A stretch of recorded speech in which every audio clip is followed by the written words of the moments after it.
Welcome, everybody. I'd like to call the meeting to order. And we're going to change up things a little bit tonight. So the student, Patrick's going to read the land acknowledgement. Patrick, go ahead.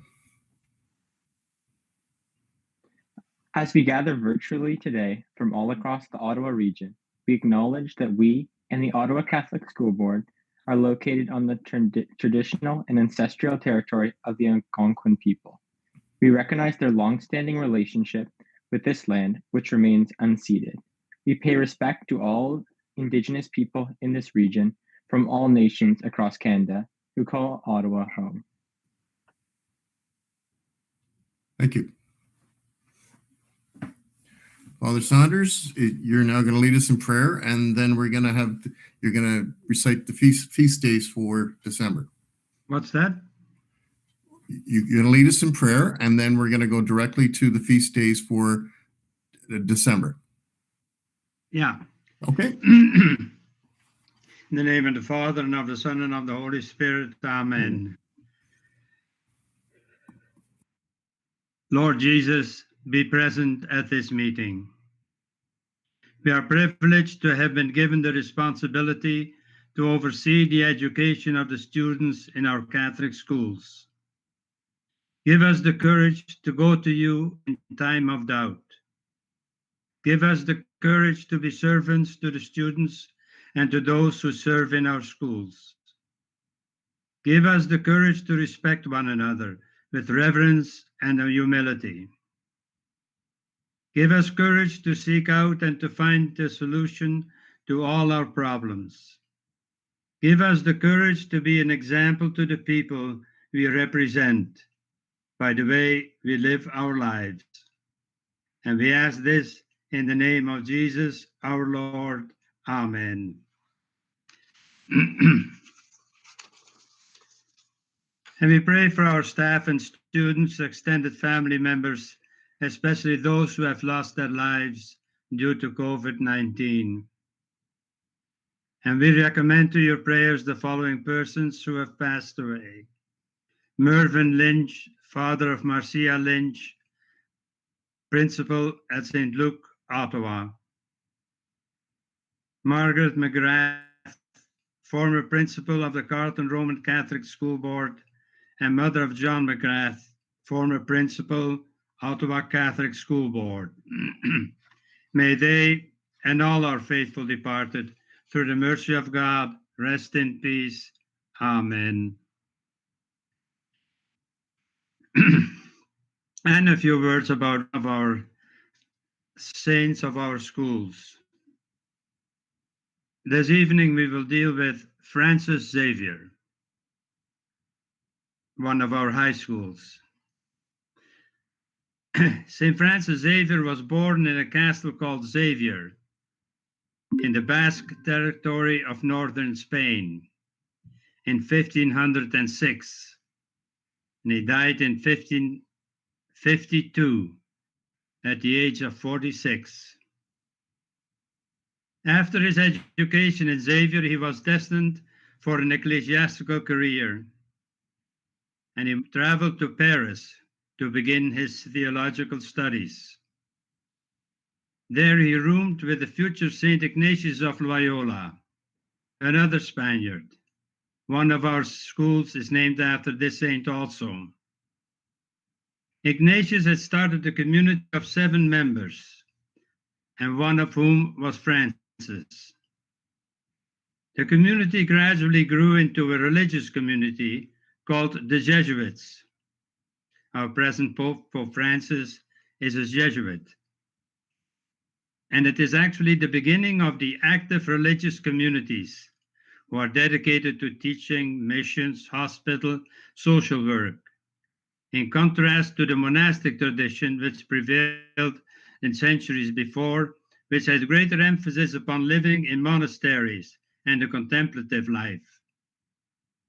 Francis made his religious vows in the chapel of Montmartre in Paris on August 15th, 1534. And after all the members of the group had completed their studies, they reassembled in Venice, where Francis was ordained a priest in 1537. They had wanted to go to the Holy Land, but could not. So instead they went to Rome and pledged allegiance to the Pope. It is, it is a characteristic of the Jesuits to take a fourth vow of obedience, and that is obedience to the Pope. Meanwhile, as a result of their preaching and care of the sick, they became so popular that many Catholic princes sought their services. And one of them was King John III of Portugal, who desired diligent priests to minister to the Christians and to evangelize the peoples of his new Asian colonies. One of them was Francis. So he set out from Lisbon to Goa, which was the center of the Portuguese activity. And with the aid of interpreters, Francis traveled tirelessly from village to village, instructing them in their faith. From there, he traveled to the Moluccas and eventually to Japan. But he discovered that the way to the Japanese was through China, because the Japanese looked to China for wisdom. Francis set sail for China, but died on the way on an island of the coast of China on the 3rd of December, 1552, the date of his feast day. Francis Xavier is also the patron of missions. That's the life of Francis.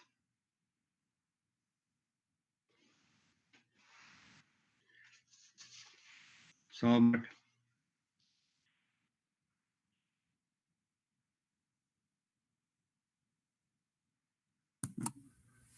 Sorry. Thank you, Father. We're now going to please stand for O Canada.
Thank you, everybody, and welcome.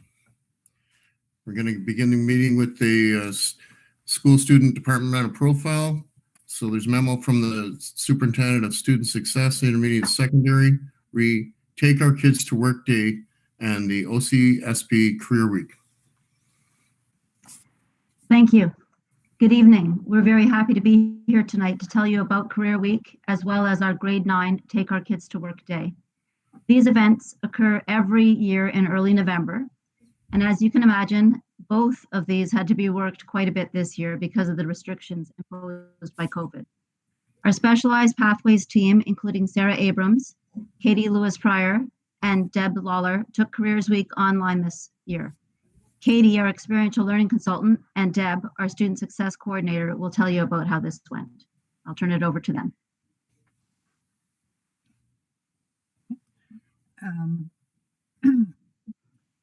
Jeff, thank you very much, Mr. Chair. and we have a presentation to share with you this evening.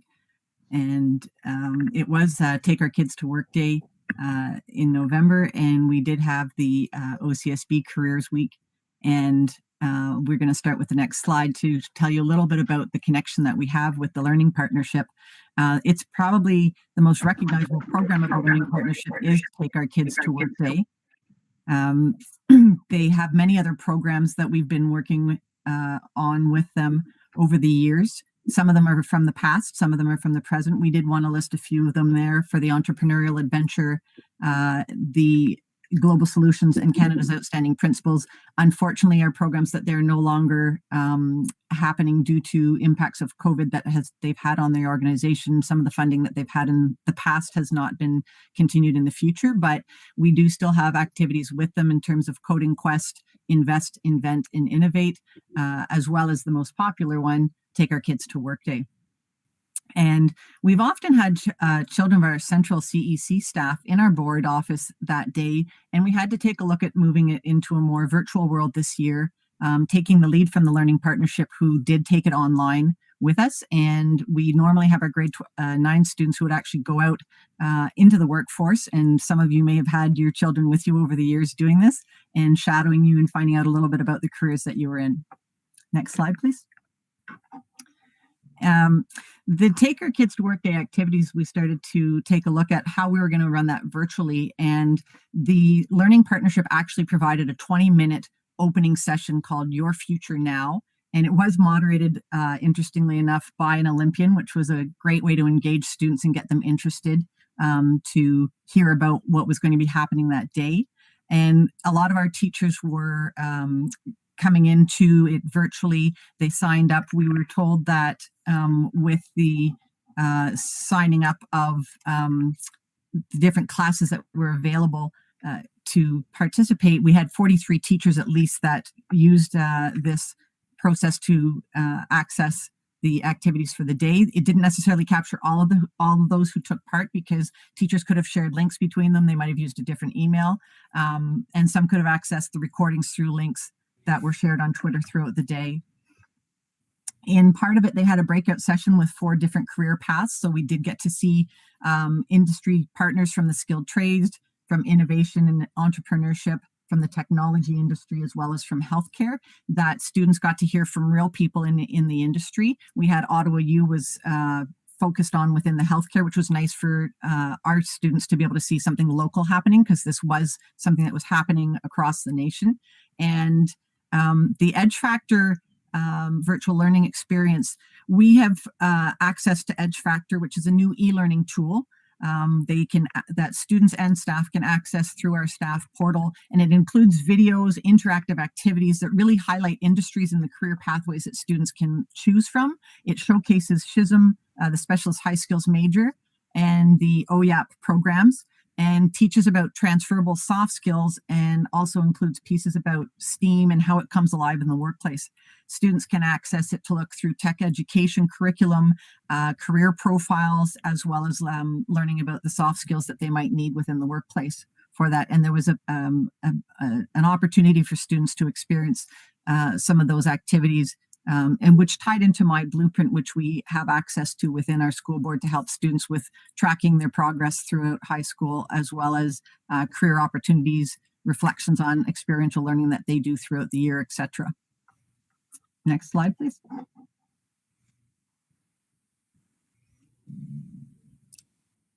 Katie's going to take it from here.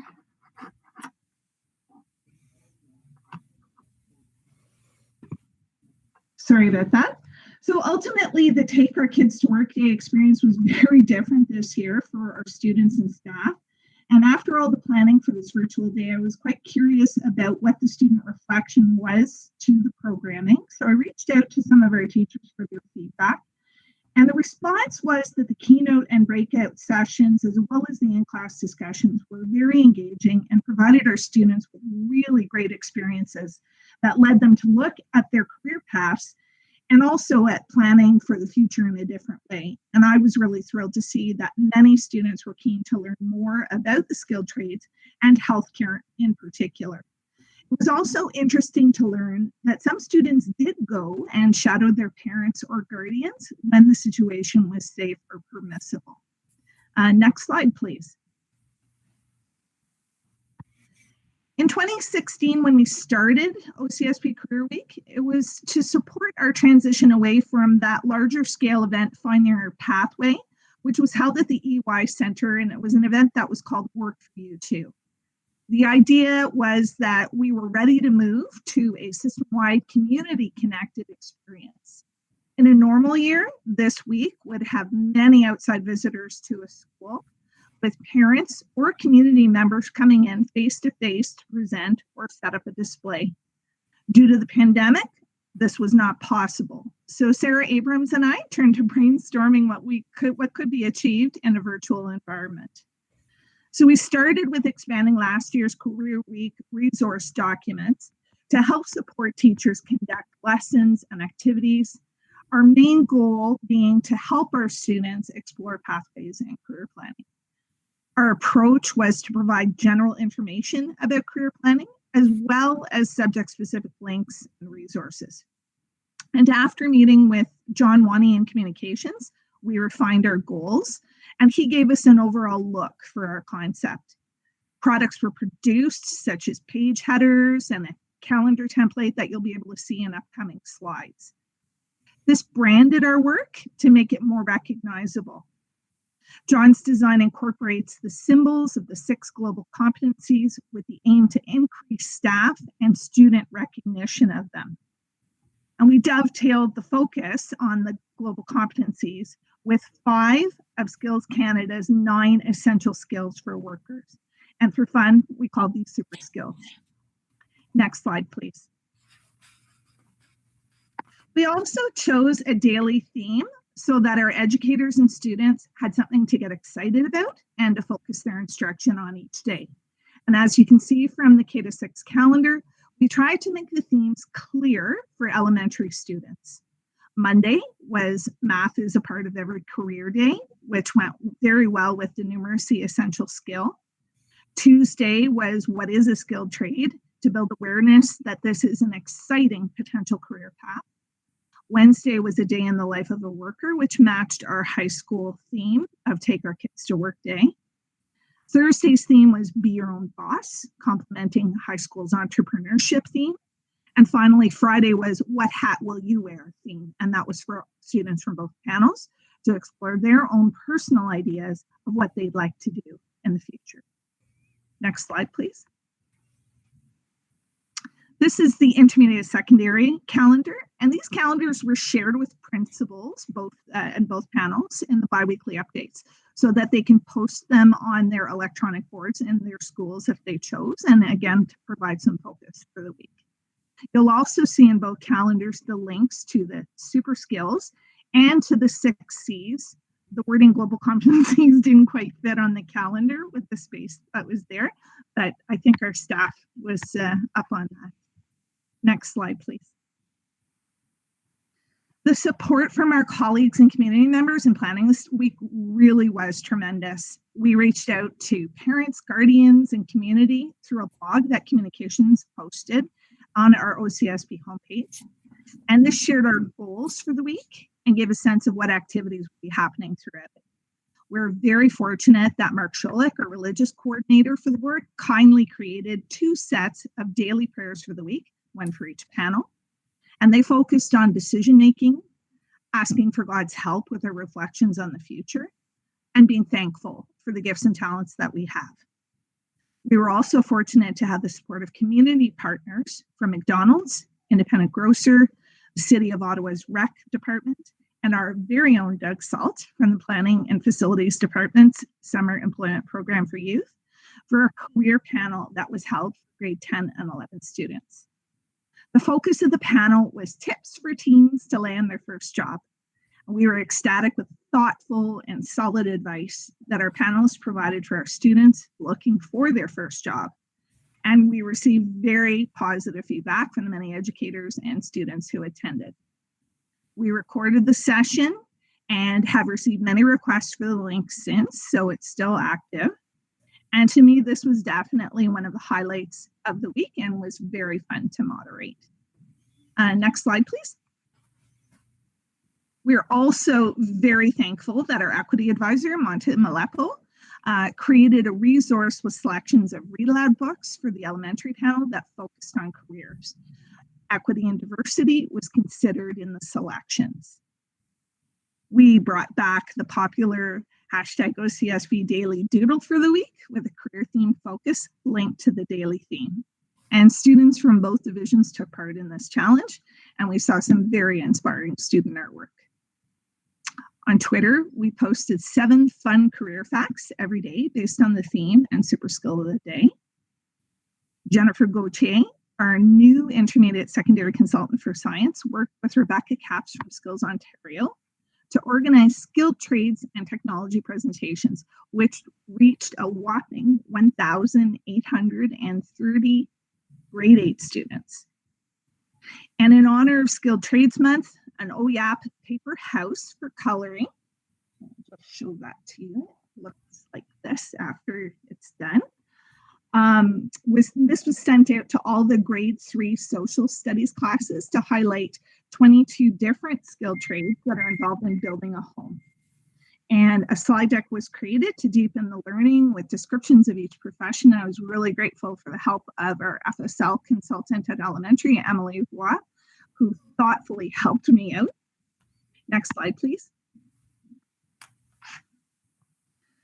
Feedback from this year's Career Week really was fantastic, and it was so great to see our students engaged in the fun of imagining their future, connecting with a really wide variety of parent and community presenters who came into classrooms virtually to share their career paths, whether it was the quantum physicist, the mayor, a money laundering investigator, or an HVAC specialist, and many, many more. The pandemic even led us to activities that we really would keep in a virtual format, like the career panel that I spoke about earlier, due to the reach that we were able to get. We're already looking forward to next year. Thanks for your kind attention. Thank you, Katie. Katie and Deb's presentation, our move to a virtual careers week and Take Our Kids to Work Day was quite successful. New community partnerships were developed, existing partnerships were strengthened, and as Katie mentioned, some of our events had a far greater reach this year. So we're very pleased with how things went. At this time, we'd be very happy to take any questions. Thank you very much. Trustee Lawrence. Through you, Mr. Chair. Thanks, folks. It's one thing to look at all this stuff in preparation for a board meeting and then hear it developed at the board meeting. But I have to say at first, when I saw this come out, I thought, like, really, take your kids to work week virtually? And then I listened to your video with the 4 people that you had on. I was just blown away. I've actually listened to it twice, but they almost would have learned more from that experience than had they tagged along with, you know, a neighbor or mom and dad or whatever in that day. And I think what I do have a question, but I think what was so impressive about that was just the sacredness and dignity of work. Here were leaders and superintendents. One had started by mopping the floors in the bakery. You know, I mean, the importance of every job, but how those skills built, and then who they could become. So I thought, for all the kids that work at McDonald's, you know, here was Todd. And like, no, sorry, Todd wasn't McDonald's, Michelin, but, you know, just the whole experience of that. So the importance of every stage. And I mean, that would really speak to where a lot of these kids would be working in the grocery stores, et cetera, et cetera. So that was really, really impressive. My question is, I would be really interested to hear some of the feedback from the students that, you know, heard. I realize every class wouldn't have, maybe not all of the grade 9s, I don't know, but just what they had to say, because it would just so touch their lives, you know, it's incredible. Anyway, that's fine. I don't know, Kate, if you want to take that, anyone can take it. It doesn't matter, but. Through you, Mr. Chair. So we were really touched. We had quite a few educators reach out to us after the event and say that the comments from the students were that this was such practical advice for them. We had this really great comment from one of the students saying that she had to change her email. It was something like from puppies 23 to something a little more professional. So it was really great to see that it did resonate with the students, and that these were real life skills about how to do an interview, or how to write up a good resume, and what the employers were looking for. And that tended to be the feedback that we got from the students through the teachers. Well, thank you, and for all the work you've put into this. And everything's not bad about virtual for sure. You might want to keep it that way next year. Just saying. Any other questions or comments? Trustee Moore? Thank you. Through you, Mr. Chair. I was just wondering if you could tell me if you had an equal uptake from virtual and sticks and bricks schools, or if it was more sticks and bricks teachers than virtual, or.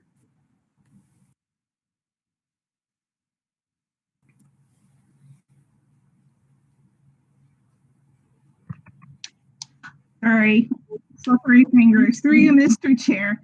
I found that we got quite a bit of uptake from the Virtual Academy as well. We had some really great tweets coming back from the Virtual Academy, as well as the brick and mortar schools. We were absolutely thrilled. St. Matthew's grade 10 and 11 classes, like the entire school, all actually watched the video.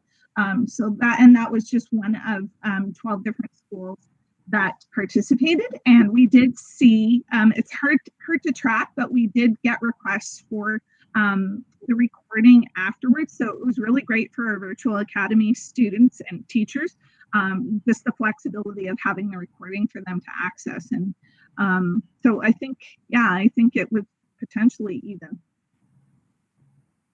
Okay, thank you very much. Trustee Curry? Thank you, Mr. Chair. Through you to Katie or Deb or Debbie. The breakout session for skilled trades, would it get into the apprenticeships and all that, or would it just be describing what the skilled trades were? Chair, it was actually wonderful because they had 4 different panelists from different the 4 different skilled trades. So they had a lady who actually started off repairing motors in the Army, and then she ended up changing to a different skilled trade with hairdressing. There was also a gentleman who worked for Toronto Hydro. So it was really great because it was a Q&A panel, but many of the people were actually on site. So there was a discussion about what the skilled trades were, but there was also very practical real life discussions about what their jobs included and what kind of safety features were important, and really highlighting skills like teamwork and that collaborative piece. That was really encouraging and I think interesting for our students to hear. Thank you, Deb. You want to add something? Yeah, through you, Mr. Chair. The other things I wanted to add, I watched, that was one of the ones I watched, and it was quite fascinating to hear the stories from the people directly. It was nice they had gender equality, so they had women in the trades represented there as well. And there was a chat that the students were able to participate in that live interaction in live time. So students got to ask questions of those 4 people that they had a chance to hear about. And the questions the students asked were quite poignant. It wasn't just, why do you like your work? It was a lot about, what do I need to get into this type of a job? Who do I speak to at my school? I would be interested in an apprenticeship. Why would you choose this versus going into college or university? It was very interesting to see the student interaction with the people. So that was a really strong point of it, where students had involvement with it as well, not just watching a video of somebody, that these were happening in live time, that they had an opportunity to comment and connect. Thank you. Is there any other questions or comments? Trustee Armstrong. Through you, Mr. Chair. Just with as the career week schedule was rolled out, were there any challenges that you encountered, specifically with the grade 7 to 12 students in the virtual high school? Through you, Mr. Chair, I think just getting the information out and ensuring that everybody understood the process on how to register was definitely something that we were very intentional about making sure. And there was a little bit of troubleshooting that we did with the virtual academy just to make sure that they were able to sign in. But the links were very accessible through YouTube. So that made it very easy to figure out. But there was a wonderful registration link that opened up a teacher, an educator package of resources on top of everything else with all sorts of tips to lead classroom discussions, as well as worksheets and other links to activities. Thank you. Any other questions?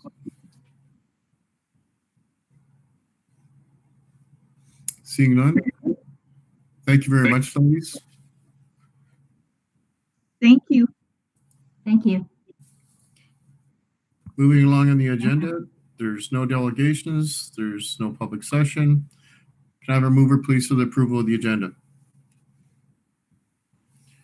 Trustee Lawrence, seconded by Trustee Coburn. That the agenda for the regular board meeting of November 24th, 2020 be approved as presented. All in favor? Opposed? Carried. Declarations of conflict of interest. Seeing none. Confirmation of the minutes of the regular board meeting November 10th, 2020. Can I have a mover, please? Trustee Curry. Seconded by Trustee Moore. That the minutes of the regular board meeting of November 10th, 2020 be adopted as presented. All in favor? Opposed? Carried. No unfinished business from previous meetings. No trustee motions. Presentation and consideration of committee reports. Madam Vice Chair? Nothing to report, sir. Thank you. Item K2, memo from the Superintendent of Finance Administration, approved minutes of the Audit Committee meeting, regular session, September 15, 2020. Superintendent Shimmons. Thank you, Mr. Welcome. Chair. These minutes are submitted for receipt.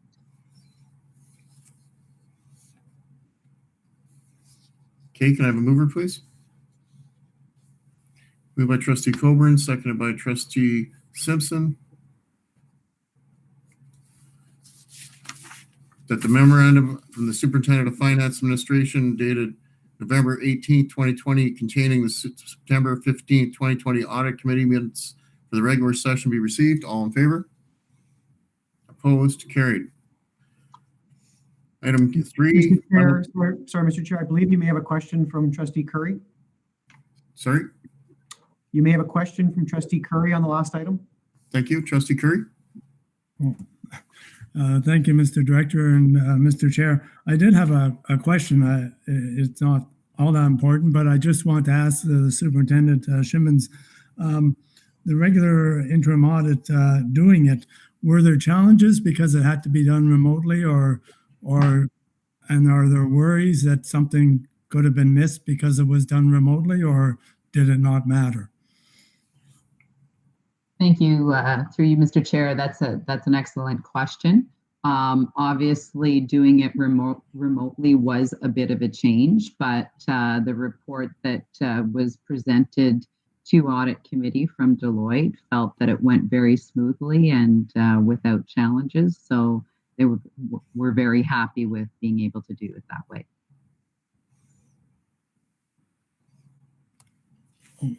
Supplementary, Mr. Chair? Just Sure, but if it's about the audit, that's the next item on the agenda. oh, okay. We'll leave it for there. Okay. So item 3, memo from the Superintendent of Finance Administration, Audit Committee annual reports for the year ended August 31st, 2020. Superintendent Shimmons. Thank you, Mr. Chair. The report in front of you. So the Audit Committee is a statutory committee which operates subject to Ontario Regulation 361.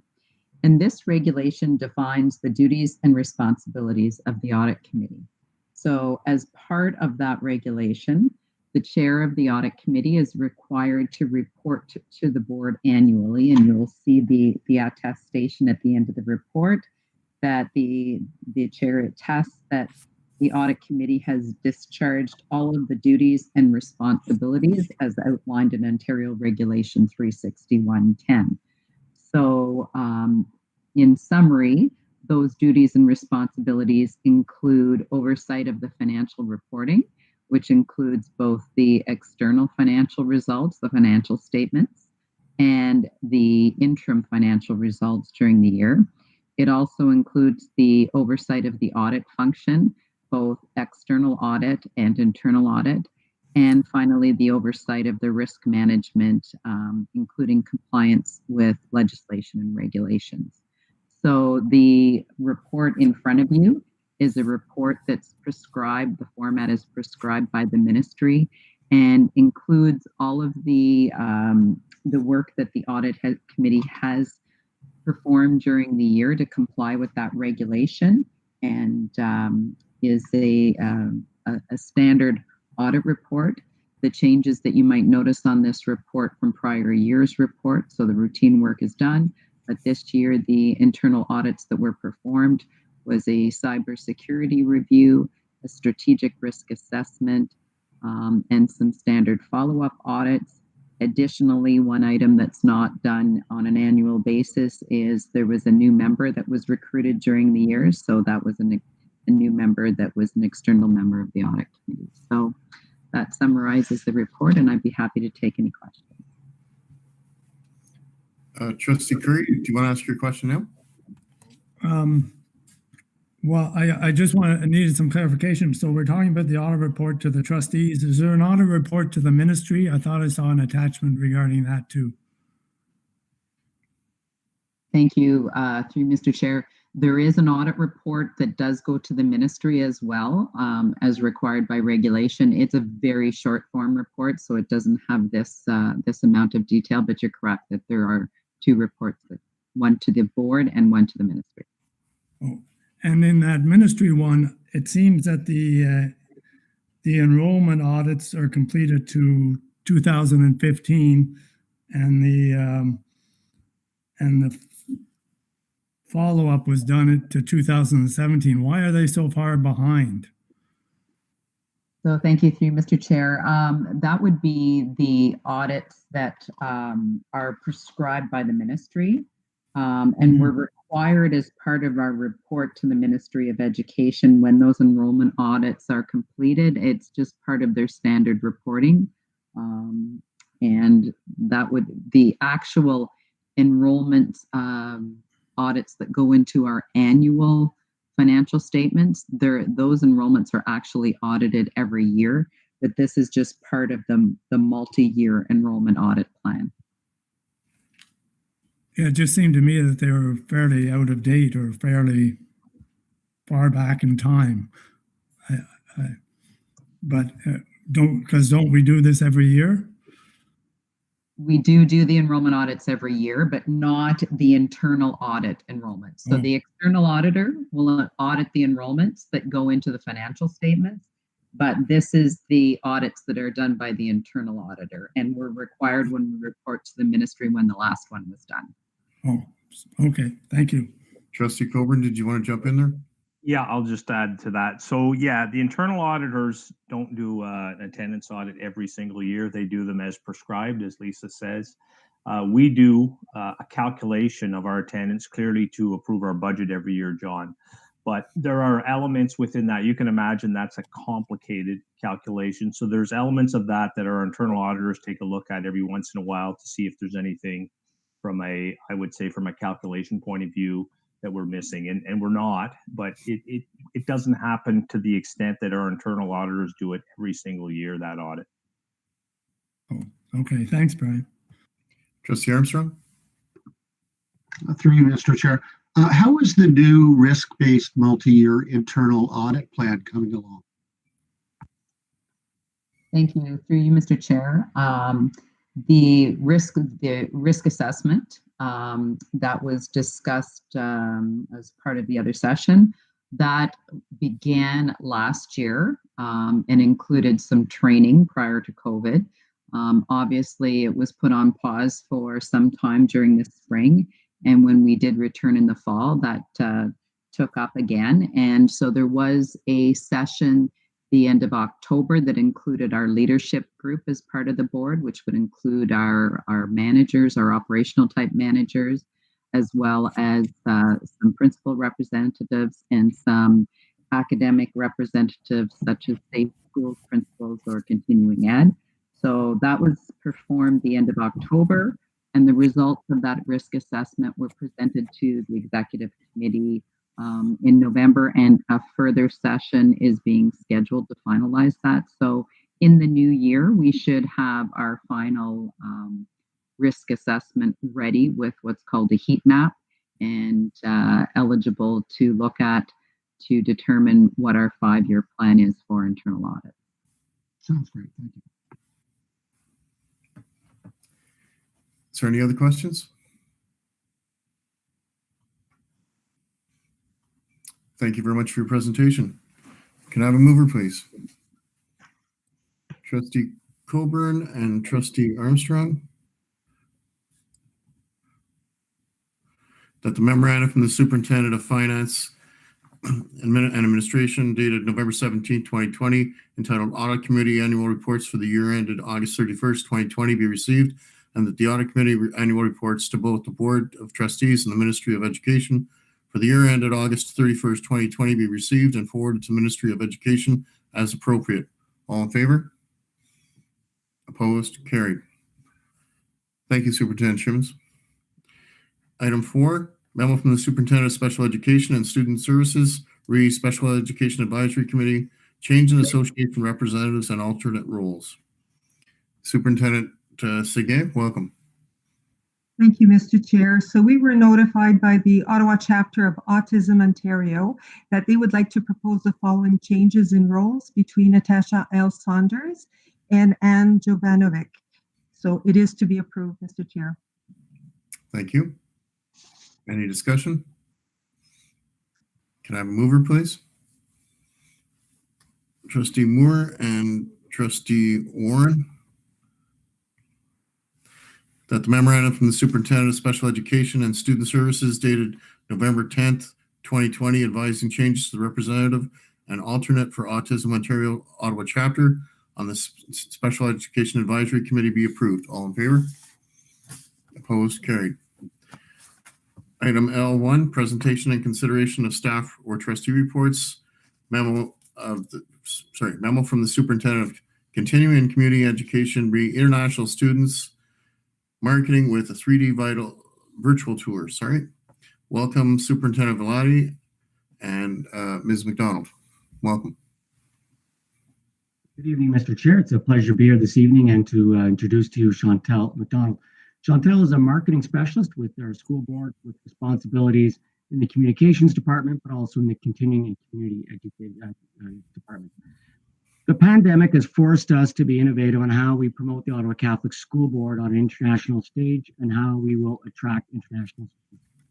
Our previous approach of meeting agents and attending recruitment fairs is obviously not viable in the time of COVID. So we obviously had to think outside the box, and Chantal came up with a rather interesting idea of creating a 360 tour or visual for one of our high schools.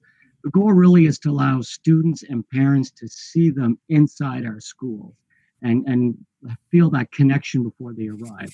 So I'd like to turn over to Chantal to share a little bit more about the tour and demonstrate a little bit for everybody. Welcome. Good evening, Mr. Chair.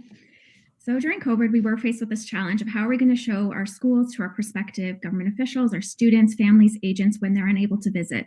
And I considered the innovative technology that would make this possible and coordinated a 3D virtual tour of St. Mother Teresa High School. So I will just share my screen now and walk you through this tour.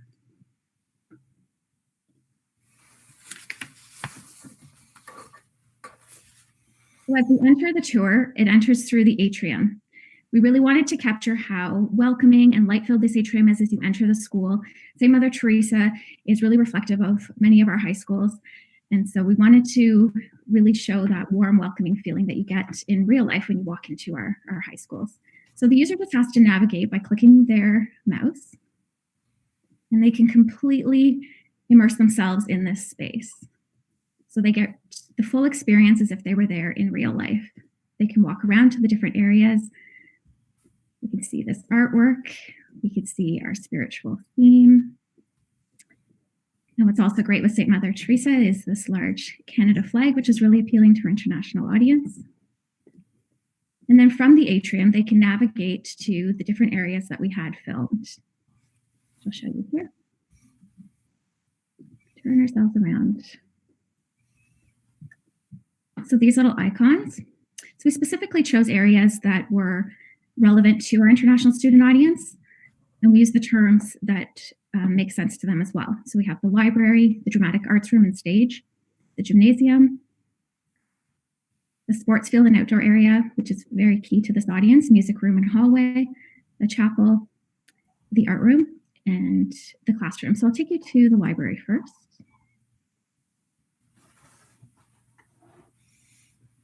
So the videographer, Logan from Point 3D Commercial Imaging, is actually a graduate of St. Mother Teresa. So he was very excited to film this.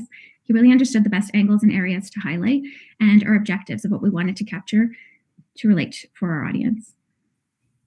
So as we walk through, this is a really great space because we do see our literature, the welcoming environment. It's bright and spacious.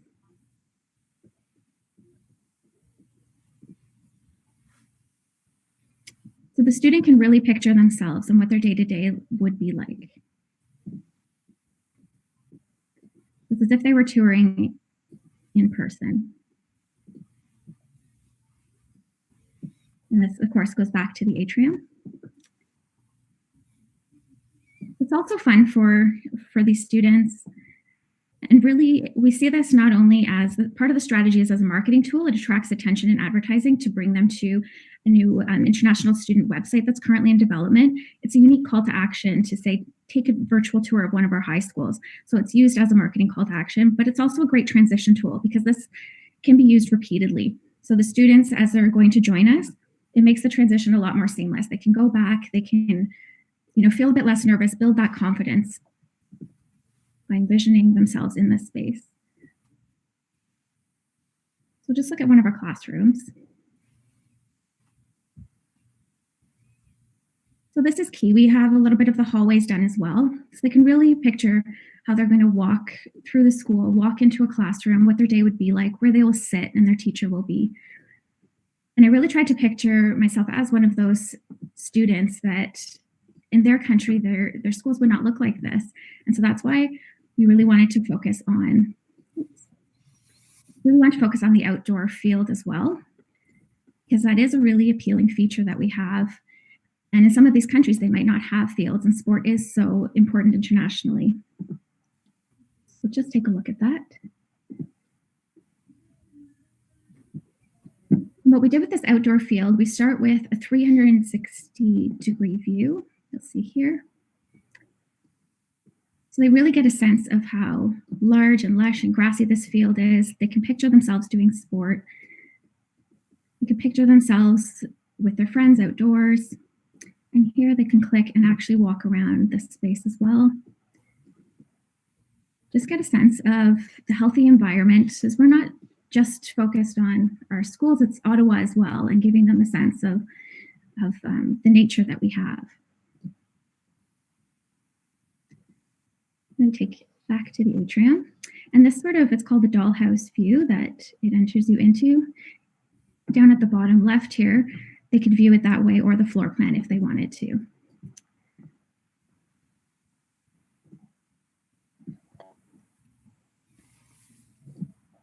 So this is a tool used by our International Student Program Manager, Jenny Perleon, when she meets with students, families, agents, and government officials, as she does presentations on behalf of OCSB. She has received great feedback so far, that it's been unexpected, that it's very exciting to everyone. So we actually have two quotes that I'll share with you. One quote is from Erin, who's a current international student from China with us. And he said, "This is so cool. Would make me less nervous knowing what the school looked like." We also have a quote from an agent who said, "Very innovative. This will help promote OCSB. It'll help parents see where their child will be studying." So we're also unaware of anyone else doing this in the education industry. With the amazing leadership of Ben, Jenny and I have been able to really focus on being creative, being innovative, and growing our international student program. So COVID has not slowed us down. We've even this summer we were recognized by ISEF, which is the International Consultants for Education Affairs, for a booklet we developed of protocols for safe departure, travel, and arrival for international students. And we were one of the boards that was set as an example for this. So we've been doing webinar presentations, brochures, and advertising on different marketing platforms, most specifically for China recently. And so this 3D tour has just started to be used on WeChat, which is kind of like Facebook in China. And the other great thing about this tour is that it can be used in virtual reality. So students who have a VR headset, they can actually put it on and physically maneuver through the space. So often they'll have this for gaming. And it just creates a whole immersive experience. And this is also part of my long-term strategy that when conferences and fairs do return to in-person, we will have these VR headsets available at our booth. It'll start to create buzz around OCSB. It'll bring people to us. It'll show that we are innovative and we're on top of the latest technology. So it also will support the international team when we're traveling, when we're back to travel, when we're meeting agents and government officials. We'll be able to use this virtual reality functionality to have an immersive experience. We're literally bringing our schools to them. And ultimately, this 3D tour really aligns with our strategic commitment to be innovative. Thank you, everyone. So as you can see, Mr. Chair, we're very excited about this and very excited to have Chantal on board with some interesting ideas, and be happy to take any questions. Thank you. Very, very interactive. Trustee Moore and then Trustee Lawrence. Thank you very much. Through you, Mr. Chair. Chantal, that was amazing. I went to 7 different schools. It would have been so much easier if I had actually known where I was going. And that's my question is are you seeing this as being used as a way to explain some of our strange ways, like student services or achievement centers or things like that? Or do you see, where do you see it growing? So through you, Mr. Chair, I mean, that's a very good question because we have to keep in mind that not all schools are designed the same internationally. So really, it's the key part of it is to the student and the parents to envision their child in that school, and also to understand that it does have a different layout and a different feel. So part of it is the visual to see it, and part of it is the excitement that it is something different. And so absolutely, it would give us an opportunity to explain the structure of the building, but also the structure of how we're organized inside that building. So absolutely, yes. Thank you. Trustee Lawrence? Chantal, that's brilliant. That's great work. Being a little biased, though, having finished my career at St. FX, are you planning on doing this for each of these schools in case you have students that go to different schools besides Mama T's? So through you, Mr. Chair, we are discussing that because you are correct. At the high school level, we have 6 different sites at our ESL sector. However, we do have international students at more than those 6 schools as well. So this was something that we did just recently over the summer months, and we'd like to expand it where we see it as being feasible. And it would allow for students to be able to see what school they would exactly be going to, right? Because you have some that have a similar feel, but some that do not. For example, St. Pius versus St. FX or St. Mother Teresa, I guess. Yeah, but it's a wonderful concept. It does make a difference when you can see where you're going. That's great. Thank you very much. Any other Trustee Curry? Thank you, Mr. Chair. Through you to Superintendent Velati and Chantal. Congratulations on the virtual tour. I think that's great. I think anything visual can convey so much. I was just wondering to either one of you, because it's sort of a marketing question, how important is the fact that we're a Catholic board to lure or to attract international students, especially say from countries, maybe the Philippines and perhaps not China so much, but the Philippines. Is that important? I know Chantal's virtual tour had the chapel in one of the segments. So just how important is the is the Catholic component, and do we emphasize that, or is that an important consideration for families? So through you, Mr. Chair, it's a very important consideration for families. The key elements that most families are looking for are located in Ottawa as well as in Ontario. So Ontario is a high achieving board, and the Ottawa Catholic School Board is a high achieving board. So those are two very, very key variables. We have a lot of families who are looking for a faith-based education, and depending on the markets that we're looking into. So Mr. Trustee Curry makes a very good point. Whether it's the Philippines or Central America and South America, the Catholic education system is highly valued.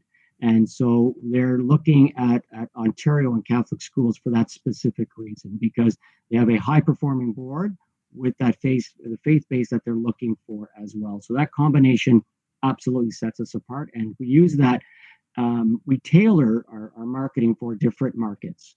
So in some areas we'd be using that very much as a not just as a promotion, but who we are. It's really important for us to have students join us for the academics.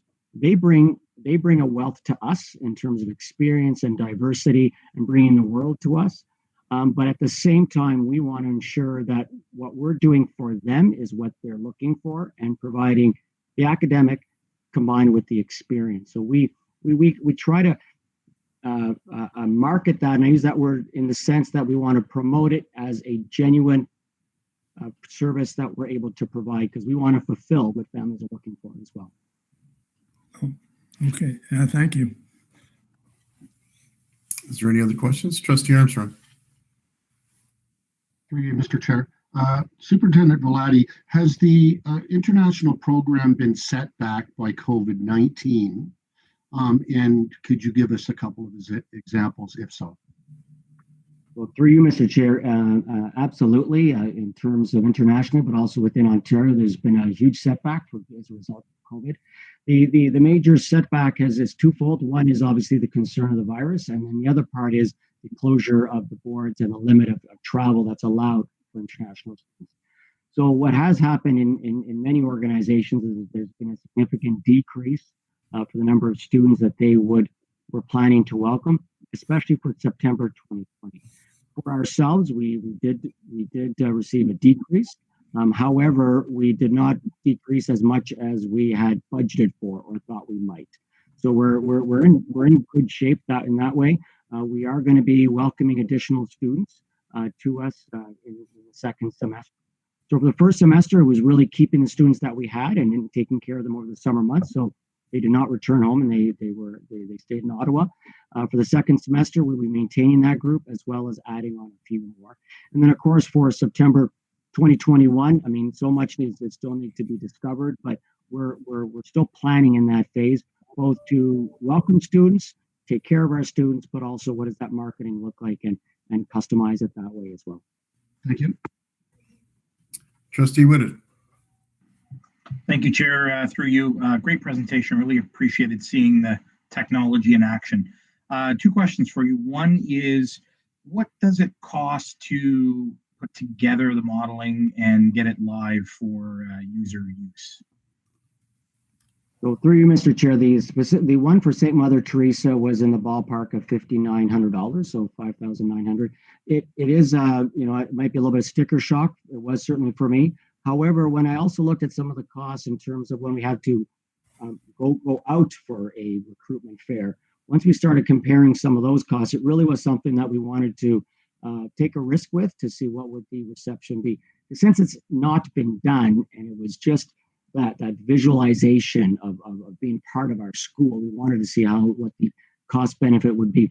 So right now, in terms of a cost benefit, what we see is the reaction, that visceral sort of, wow, this is something that I'm enjoying. So we did have it. We did have the money in our budget. We just use it differently. Great. Supplemental, Chair. Go ahead. Great.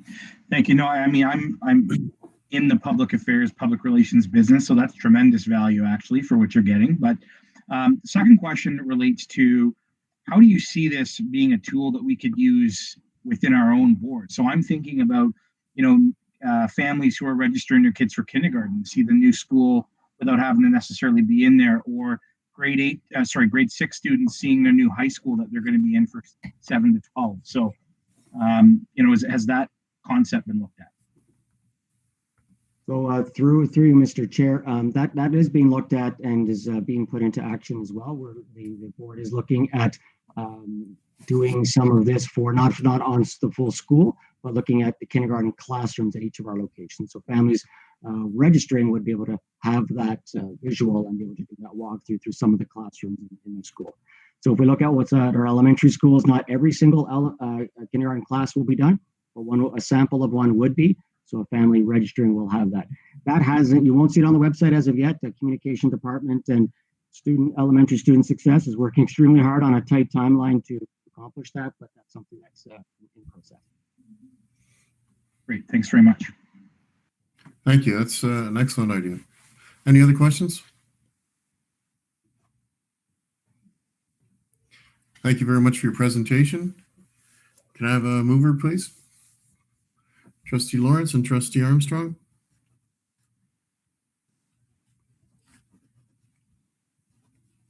That the memorandum from the Superintendent of Continuing and Community Education dated November 18, 2020, entitled International Students Marketing with a 3D Virtual Tour be received. All in favor? Opposed? Carried. Very interesting presentation and giving a total different perspective. So thanks very much for your presentation. Thank you. Item L2, memo from the Superintendent of Special Education and Student Services, system class updates during the pandemic. Superintendent Seguin, Dr. Paquette, and Mrs. Berry. Welcome. Thank you very much, Mr. Chair. So through you, Principal Joan Berry and Dr. Paquette and I are delighted to bring updates regarding system classes during the pandemic. But before we start, I wanted to bring to your attention that Dr. Elizabeth Paquette, our mental health lead, will be retiring at Christmas after 33 years of dedicated service with our board. Dr. Paquette has developed the Mental Health and Wellbeing Strategy 2018 to 2021 and has helped shape our Be Well strategic commitment. Dr. Paquette has been an important voice in our region and in our province with School Mental Health Ontario. She has always graciously shared information and strategies through workshops presented to our staff, principals, SEAC, CSPA, and board. So I wanted you to be aware of this. Thank you very much. Congratulations, Dr. Paquette, on your upcoming retirement. Thank you, Mr. Chair. So as we continue, we wanted to share with you, obviously, a great presentation. And on the slide deck, I wanted to bring to your attention the pictures that you will see. And those pictures are taken from our Twitter handles. So the first one is a junior ECL class at St. Rose of Lima. Please know that Special Education and Student Services, we use Twitter most regularly. So behind the OCSB mental health Twitter handle is Dr. Paquette. We have the OCSB Special Education Twitter handle, and that is Pamela McCullough, behind that, our coordinator. We have the ASD ABA team, that's under Becky Carter, that's under her leadership, so that's another Twitter handle. The addiction counselors have their own, the SIA learning partners have their own, and of course, Joan Berry, our principal, does a lot of tweets, and so do I. So please know that we have lots of presentations through those Twitter handles. Now, I wanted to say that as we engage in conversation with our staff regarding our system classes and the well-being of our students, that we are delighted, that would be the next slide, please, that we are delighted to know that our system classes numbers continue to grow. So this year we have 48 system classes at the OCSB. And 80% of our students attend in person for those system classes. Of course, on top of these classes, we do have a program for gifted learners, and we're very proud of that. We'll bring you some information regarding that. Throughout the summer, we were in regular conversation with the system class teachers, and we engaged in dialogue to find the best practices for a healthy return to school, whether it was in person and virtual. Together, we found creative solutions to challenges such as our language class that usually is offered as a 0.5 program every day, and we had to adhere obviously with cohorts protocols. Our gifted programming often also brought some challenges, and we found a solution for that. Please know for the students who are in virtual programming, and there are very few of them, they do receive support from their resource teachers, but as well, we continue to save their space in the school system class that they belong to, many of which have said that they will return to the school. So we'll continue to the next slide. Thanks, Jeff. So as we realized very early on in the summer that we would be having students both in person and in virtual learning platforms, so we started to develop some communication strategies and collaboration between all the different people that needed to have the information that they needed to have. So the role of the special education consultants liaising with their resource teachers became really critical. There was a lot of really important information that needed to be shared. And most of that information is covered under HIPAA and MFIPA regulations, as well as whatever governing bodies oversee, let's say, the College of Psychologists. So if we're sharing medical and very private information, we need to ensure that we created means of communication, so everyone, no matter what platform they were teaching or learning in, had the information that they needed to best support their students. So obviously, we worked very closely with Hillary Close in the directorate, as well as obviously LT, to make sure that we have the digital infrastructure to enable that to happen. So that's an ongoing conversation. We work very closely with LT to make sure that when we're sharing all of that information, that we're mindful of how it gets shared. So something else that was really important is that we needed to make sure that students had access to their SIA equipment. And obviously that's very important to us every year, but it was extra important this year. We have since September approved, sent out to students over 400 Chromebook bundles, which is well over what we sent out last year. We have another 380 in the queue that have been approved. And again, we have a great collaboration with Jeff and his team in LT to make sure that those Chromebooks get out to the students, which is fantastic. And as well, we needed to find ways to support teachers in a virtual platform and building capacity in the area of special education. So resource teachers, we have a lot of new resource teachers and we have new system class teachers. Some of the traditional ways that we have relied on to build capacity in the past year we've needed to pivot and be very innovative how we support those teachers. So we make sure that their ed consultants have regular office hours. We provide all sorts of virtual learning. There are book clubs running. There are all sorts of professional learning that we've tried to be as creative as we can to reach as many people as we can, knowing that that's really critical information to support all of the students. And if we could have the next slide, Jeff. So the primary language class, so this is a system class that traditionally the students would attend half a day. So they would either stay in their home school for half a day and then attend the primary language class for some specialized language development interventions from a qualified teacher. So obviously with Ottawa Public Health, we were not going to be able to be compliant with Ottawa Public Health protocols. So we collaborated with a lot of different people. We spoke directly to parents, we spoke to teachers, we spoke to schools, trying to find different ways that we could maintain the integrity of that highly specialized programming, as well as keeping the students safe and maintaining protocols. The model we came up with, and I think it was iteration 6 of what we started off with when we started talking about this, was that the students, instead of attending half day, they would attend full days for half the year. So we have 140 students that would regularly attend. So 70 of them are attending the first half of the school year. And then the other 70 will attend the second half. So the students who aren't attending in person for the first half do receive direct and indirect support from our speech and language pathologists. So they've been working with the schools and with the teachers and directly with the students where possible to provide that specialized language intervention so the students don't have to go too long before they actually have access to the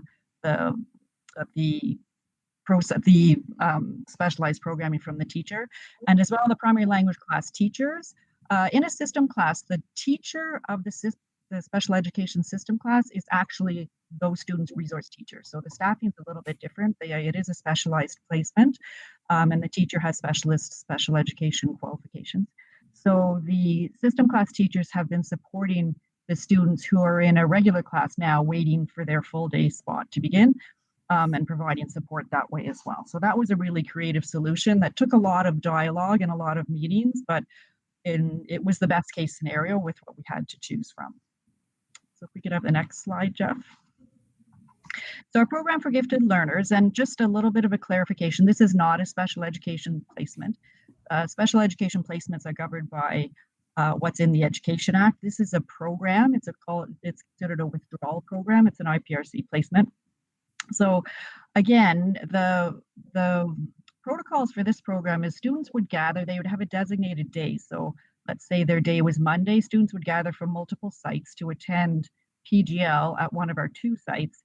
So again, obviously that wasn't going to fly with Ottawa Public Health. So we needed to be very creative. We looked at a number of different situations, and the best situation we could come up with is that the students would continue to attend virtually on the day that they were meant to. So this meant that the students who were attending in person would work somewhere in the school quietly. We provided Chromebooks and headphones for any and everyone that needed them, whether at school or at home. What some parents chose to do, rather than sending their child to school and work from a quiet place at school, they allowed their child to work from home, since even if they were in PGL, they wouldn't be in class anyway. So parents were very creative in making it work.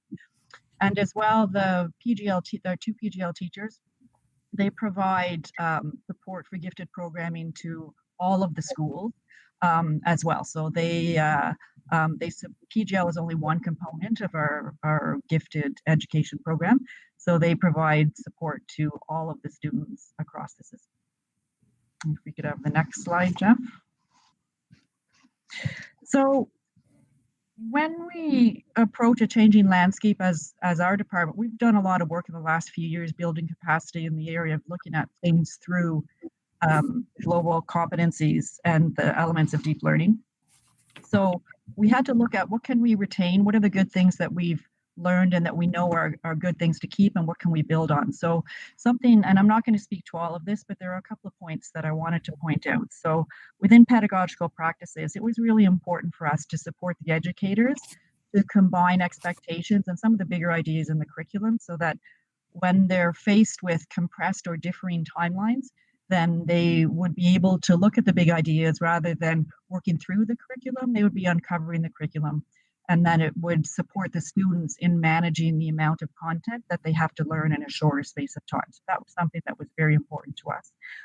Within leveraging digital, again, it was really important for us that that there's a balance of digital tools that support learning. So obviously, something our board's very proud of is the fact that we have built an infrastructure that does support a very high level of digital innovation, but it's also important to encourage students to for the humane use of technology and value collaboration on other means as well, where that's appropriate. Within learning partnerships, communication with parents became critical, and it's critical all the time, but it has another lens to it right now, because the traditional ways that we would meet with parents and see parents on a regular basis don't happen as often or as the way they traditionally used to. So we had to be very creative in the different ways that we collaborate. We collaborate regularly with CSPA, with SEAC. We engage in conversations, and we're always looking for ways to make that communication better. And again, to serve our students in a more fulsome way. And then finally, within learning environments, building a climate and culture for learning through the lens of equity. Equity is kind of who we are. It underpins everything we do. So we look at the more logistical things like access to technology, access to learning, access to resource support, as well as the bigger issues within equity. And as I said, it's kind of who we are. It's what we do. If we can have the next slide, Jeff. So when we started to have conversations in the spring about students potentially returning to school, we wanted to make sure that we also focused on their well-being, because certainly we know that for our students to be able to learn in our regular classrooms, and even more so in some of our system classes, the students need to feel safe, they need to feel welcome, they need to feel included. So the team made arrangements in the spring to create templates of All About Me and transition packages that could be used to share with families to help prepare the students. Not as fancy as the 3D tours that we saw in the last presentation, but still nonetheless, they were nice representations of the various system classes, excuse me, and what the families could expect. Then in August and end of August, beginning of September, we offered transition meetings the week before school started.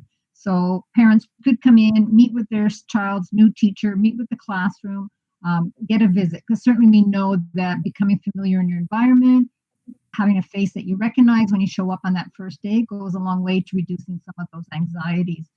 And certainly some of the ECL classes brought the students, again, respecting COVID restrictions, but we're able to bring a couple of the students from last year together to meet with the new students and spend an hour or so together just getting to know each other. So that did go a long way. Many parents reported feeling much more comfortable about sending their students to school.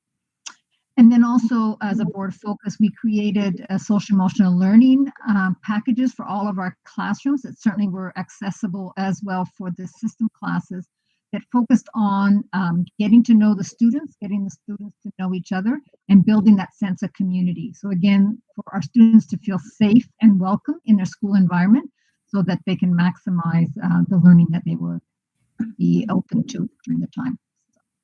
Just a few of the examples of things that we are doing, trying to include mental health within all that we do. The next slide. The next slide. So before we take questions, I just want to draw your attention to the beautiful students on this slide. We have the students from the senior ECL class at St. Paul's, and they're selling plants to support their Christmas hampers project. In the middle, we have two students from St. Francis of Assisi, and I'm going to go out on a limb and say it's Spirit Day. I just saw that on Twitter, but I'm thinking that's why the teacher's wearing pajamas. And the third picture is a student from the assessment kindergarten class at Our Lady of Victory, and she's making poppies for Remembrance Day. So with that said, we are happy to take questions. Thank you very much for your presentation. Questions or comments? Trustee Moore. Thank you. Through you, Mr. Chair. This is Dr. Paquette. My question is, Joan, you mentioned very quickly what office hours, but you didn't tell us what office hours is.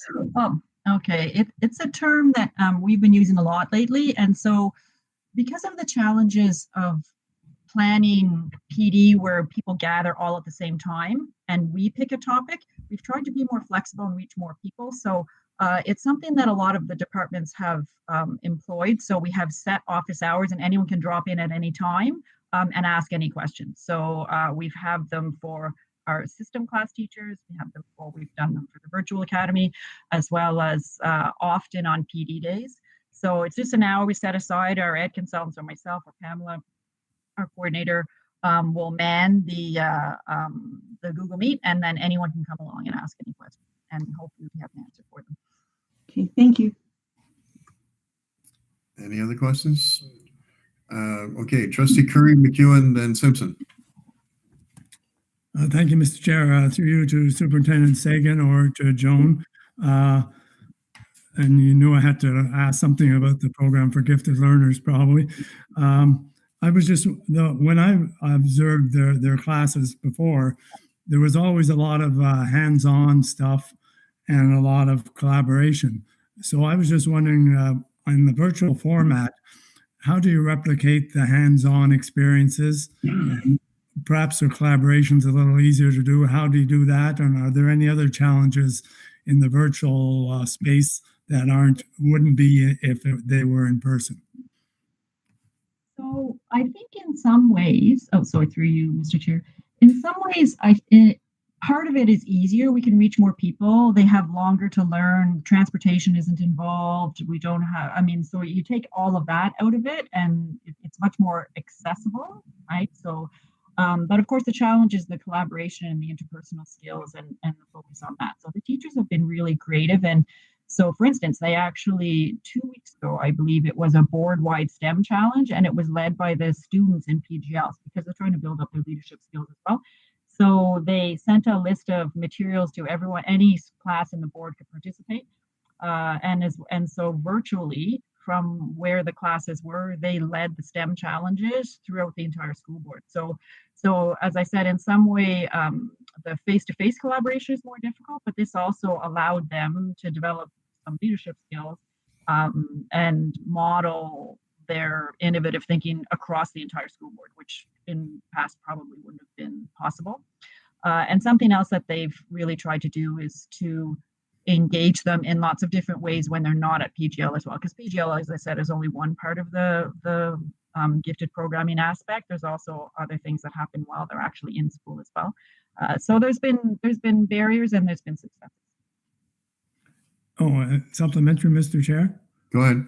Just with regard to PD, do the teachers, the two teachers at the PGL program, did they require any specialized PD to help them become virtual teachers rather than in person? Through you, Mr. Chair. So is your question, did they need to learn new skills to become virtual teachers? Or were there any special skills that they had to learn? I think probably of any of the groups of teachers, system class teachers that we had, they were the most equipped because they had done so much virtually already. They had done a lot of virtual collaboration in different things they've run in the last few years, to the point where I believe they had Bill Gates come and speak to them last year at one of their sessions. So, but one thing that they did need to do is that they needed to support the students in being able to engage virtually on their own, and then support the resource teachers at the school to help the students participate virtually. And something that I've learned, and I've tried to learn as I go along, I've popped into some of the virtual classes. I was in one this morning, actually, grade 6 virtual class, to see it is a very different learning environment. I've been teaching for a long time, and I'd like to think I have some skills, but I think even I would have a few things to learn if I had to teach virtually. But they're certainly the most innovative teachers, I think so. Oh, okay. Thank you. Trustee McEwen. Thank you. Through you, Mr. Chair, to any of the presenters. You've touched on a bunch of things that are working well, which is great. I'm just wondering if there's one or two things that you would be taking forward when we're no longer having to work virtually, hopefully soon. I think, through you, Mr. Chair, one of the things that we're going to, well, two things that we're going to take away, the ability to have meetings virtually has saved people a lot of time, has saved people a lot of travel time. Now, there is something to be said for face-to-face communication as well, and sometimes there are some things lost, but we recognize that some meetings can happen virtually. And the flow of information as well. We've always been very lucky when everyone's in a school, the OSR is there, the information's there, people can go and read it and put it back in the OSR drawer, and then all of the information is right there and very handy. When students moved to a virtual platform, that became, because of the different regulations and protocols that govern the privacy of that information, how that could be shared was a real challenge for us. Now that we figured a lot of that out, it's actually going to make it a lot easier for a lot of people. So that's definitely something that I think we would keep. I don't know, Mano, if you wanted to, or Elizabeth, if you had anything you wanted to add to that. I think that was excellent, Joan. I'd like to add probably that we're now doing IEPs virtually. We're engaging conversations with parents regarding IEPs virtually. IPRCs are done the same way. And certainly with counseling, we have found a platform that is safe and confidential for our students. So there are other things that we continue to reflect on. And actually, that is one of the exercises that we are planning for the month of December with our department, to reflect on what we would like to keep after COVID. Thank you very much. Trustee Simpson. First of all, I do want to compliment you on the emphasis that you've maintained on transition packages and transition sessions, because it is so extremely important when transitioning some of our special needs children, especially children with a lot of anxiety, to their new environment. I do also want to compliment you on the innovative way that you've dealt with the problem of cohorting in the primary language class. My question is, what kind of support is given to the teachers once they receive these children back from the primary language classes, where they do get a lot of support and they still will require support in the classroom to provide some continuity between the language class and for the classroom teacher and helping them learn in the larger classroom? Through you, Mr. Chair. As I mentioned, the primary language class teacher is actually the resource teacher for those students. So the resource teacher would continue to support in an indirect way the students in that class, as well as our speech and language pathologists. But as well, the students have an IEP, and the accommodations and what is reflected in that IEP is appropriate whether they're in the primary language class or not. The only difference is when they're in the primary language class, they're exempt from French, and instead of French, they have language intervention or language development is a section on their IEP. So that would be the only difference. So the transition would be the same as it would be if a student was at the end of grade 2 and moving back to a regular grade 2 class, or at the end of grade 3. So the special education consultants are really skilled at navigating those transitions. This is going to be a bit of a different one for us. Usually they happen at the end of the year, not the middle of the year. But the good news is the primary language class teachers have kept in touch with all of their students. So it's we're hoping it's going to go well. We've started planning it now, actually. Pamela and I met last week to look at all of the timelines for the sharing of information, when the IPRCs are going to happen, and all of that type of thing, to make sure that we're well ahead of it, of when the transition happens, and we've thought of everything. I'm sure there's things that we won't have thought of, but we'll find that out when it happens, I guess. Supplemental, Mr. Chair? Go ahead. I'm just curious, are you going to be doing an evaluation at the end of this to see, I know having had primary language classes, how disruptive it could be with the young ones moving midday back to their classrooms, to see if there might be an advantage, in fact, of keeping them in a language class for a full day for half a year. We actually did do through you, Mr. Chair, we did do an evaluation at the end of last year. Particularly because we knew in June, we didn't know what September would look like, but we had an idea what it might look like. So we did consider that. One of the reasons the primary language class works so well, and this is in consultation with the clinicians, so the psychologists and the speech and language pathologists that work with these students, is that the students are in class for half a day so that they can generalize some of those skills in the other half of the day in the regular program, because we're talking about students that are in grades 1 to 3. So for them to be out of their school community, and to be so far for 3 years, and then for them to go back to a school community in grade 4. They felt that amount of time away from their regular school community, and as well as away from the other students in the class that could possibly model really good language for them. Because the students in this class have a language impairment of some description. So communication is something, and language intervention are obviously the goals of this class. So if they don't have opportunities to practice those skills in a typically developing classroom or cohort of students, it makes it not as effective. So we did look at some research, and the speech and language pathologists did look at research about what would be the best model. And despite the fact that there is significant disruption when the students return midday, not all schools have the same timetable. There's van issues. There's other things, logistical things that we go through. But even based on all of that, it was felt, based on the research and what we know about how successful the class has been, that this is the best model. Okay, is there any other questions or comments? Seeing none, then I just want to say again, congratulations, Dr. Paquette, on your retirement. Enjoy it, and thank you for all the work you did for the Ottawa Catholic School Board.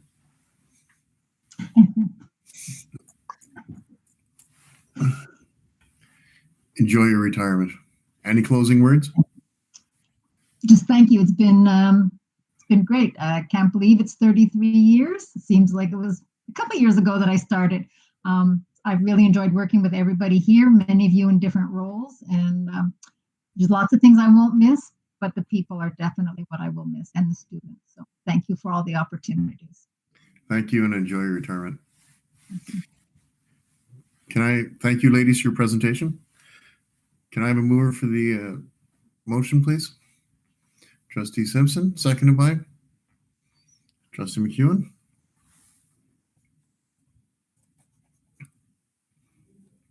That the memorandum from the Superintendent of Special Education and Student Services dated, excuse me, November 18th, 2020, providing system classes update during the pandemic be received. All in favor? Opposed? Carried. Item 3, memo from the superintendent, memo from the Student Success Elementary regarding kindergarten registration 2020-2021. Welcome, Superintendent Montgomery. Thank you and good evening. So through you, Mr. Chair, though it's hard to believe that we're already presenting an initiative for the 2021-2022 school year, I'm pleased to share with you some highlights of our upcoming kindergarten campaign. In collaboration with our communications department, we have some new innovative approaches this year. These approaches align nicely with the COVID situation that we are in. Firstly, though we will of course register students all year long, the dates that we will champion our kindergarten awareness campaign will be January 11th through 15th. Some key points that I would like to speak about.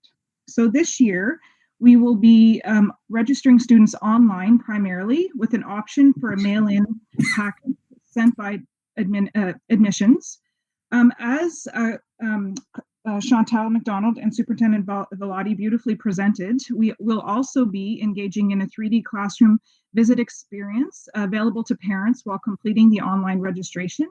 We actually shot our first 4 classrooms over the weekend on Saturday, and the rest of the 63 schools left will be shot over on Saturdays between now and Christmas. So it's a very engaging and ambitious timeline, but I think it's important, as you just saw in the presentation, how I think parents will really welcome that type of visual of our kindergarten classrooms and most of our entrances actually to schools.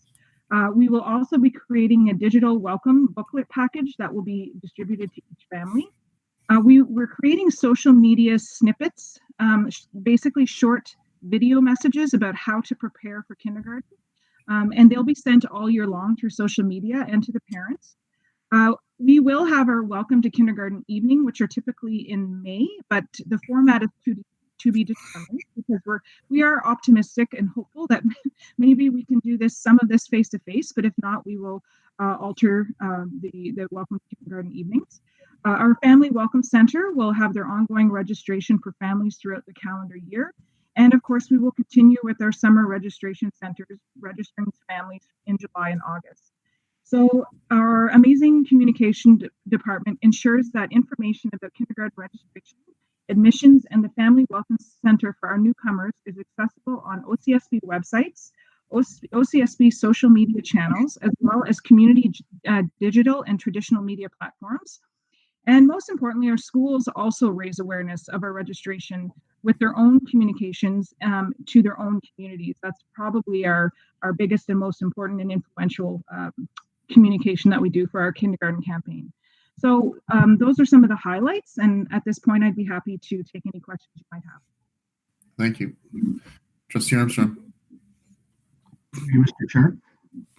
Superintendent Montgomery, do you anticipate the possibility of an unusual number of families registering for kindergarten and in September possibly not showing up? I know that some boards this year have experienced that. And if so, do we have plans to mitigate that? Yes, thank you. Through you, Mr. Chair. Yes and no. I mean, it depends on everything that happens with COVID. If we go forward with our regular campaign, which is we're very excited about, we anticipate our regular projections, but I guess it all depends on what's happening with COVID. And with COVID, then we will really try and continue to promote our virtual kindergarten programs that we're already offering. It is very popular already. We have 60 very full kindergarten virtual classrooms.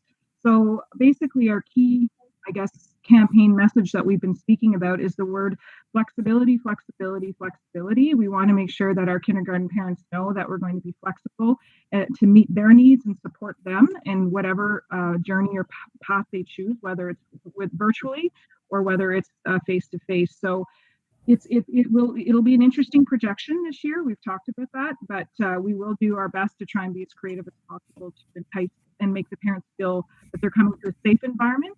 And if they're coming to a virtual environment, that is an engaging environment with OCSB. Just to follow up, Mr. Chair. Go ahead.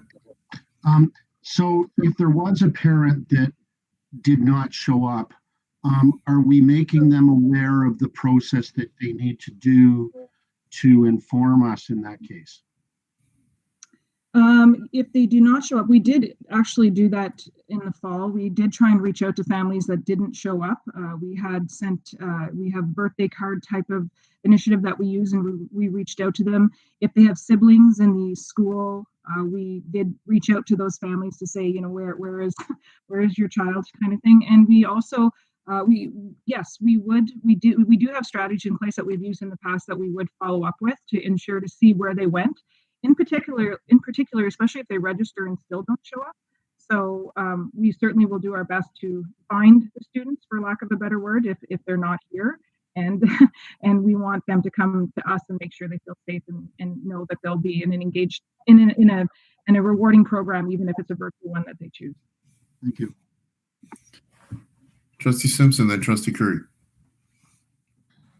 As grandparent of a little kindergarten student, I cannot believe about how incredibly smoothly things have gone this year. She's in bricks and mortar. I was wondering if you're considering any testimonials from parents. I think that there are a lot of parents out there that were holding their breath, but are extremely pleased with how smoothly everything has gone so far. Yes, we pulled some emails recently about some of the parents that sent us emails about the virtual program, but certainly, especially with our snippets that we're considering, we're going to be creating kind of a calendar of events that we're going to be launching out. So parent testimonials, that would be great to include in those as well, I think. So I will make sure, and I know Charlene's on here listening, so she's probably taking note of that. Trustee Curry. Thank you, Mr. Chair. Through you to Superintendent Montgomery. Wow, 60 virtual kindergarten classes is quite something. I was just wondering, are there any special challenges in virtual space for kindergartens? I mean, it seems to me the younger students wouldn't have the attention span as much for remote learning. Are there requirements of how much time they're supposed to be online and stuff like that, or is it fairly flexible with kindergarten? That's an excellent question through you, Mr. Chair. So for the ministry does require, first of all, less minutes, synchronous minutes, than what grades 1 to 12 require. So they require 225 minutes, whereas kindergarten it's only 180 minutes, but that's still a long time. So what we are hearing is that in some cases, some kindergarten students are absolutely bored and they're not staying engaged. Other situations, we're getting, as I mentioned just earlier, lots of emails from parents saying, wow, I cannot believe how engaged my child is. So what we have actually done is because this is so new to everyone, right? So new to myself, the virtual kindergarten, so new to parents, new to the teachers. We actually have created a focus group with kindergarten educators, so the ECEs and the teachers, to find out what are you doing that is keeping them engaged on the screen, and how can we share that with the rest of the group. So we had a great group meeting today, actually, with just the ECEs, and they shared schedules with each other.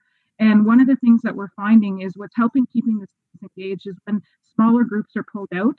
So when, for example, the kindergarten teacher and the ECE divide and conquer, and they're not necessarily sitting in front of the screen for the whole 20 or 180 minutes or 100 minutes, however long they break up their day, and that they actually break into groups and make it more interactive.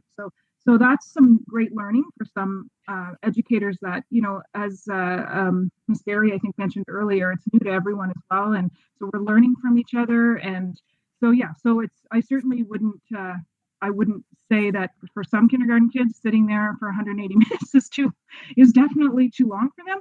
But there's certainly ways that we're learning very quickly that can be quite engaging for them. And we just have to make sure we communicate that to all of the educators who maybe aren't aware that, oh, that's a great idea. And we give them opportunities to share those ideas. So that's really what's important right now, is ensuring we give those educators opportunities to share the best ideas possible to keep those students engaged for 180 minutes at a time. Okay, thank you. Is there any other questions or comments?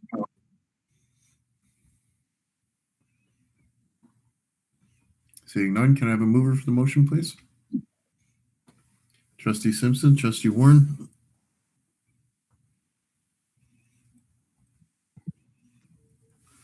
That the memorandum from the Superintendent of Student Success Elementary dated November 17, 2020, entitled Kindergarten Registration 2021-2022 be received. All in favor? Opposed? Carried. Thank you very much, Superintendent Montgomery. Item 4, memo from the Associate Director of Education, read policies and procedures, timelines 2020-2021.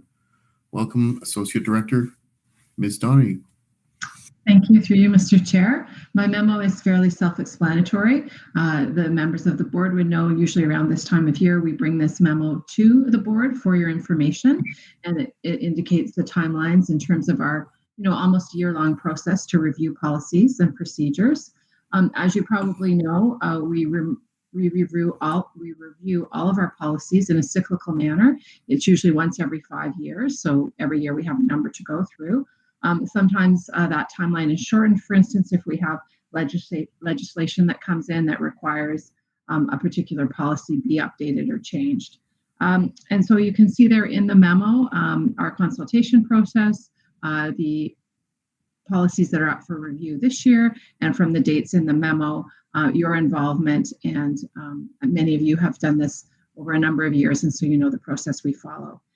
So really, it's just an information memo, but I would be happy, Mr. Chair, to answer any questions. Thank you. Questions or comments? Trustee Lawrence. Thank you, Mr. Chair. Thank you, Associate Director. How many are up for review this year? Do you know? I can probably, through you, Mr. Chair, do a quick count. Just bear with me. I would say about 25. Okay, thank you. Any other questions? Seeing none, can I have a mover? Trustee Woodard, Trustee Curry.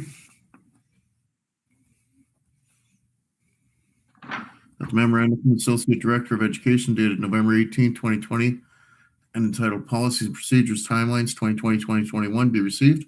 All in favor? Opposed? Carried. Thank you very much, Associate Director.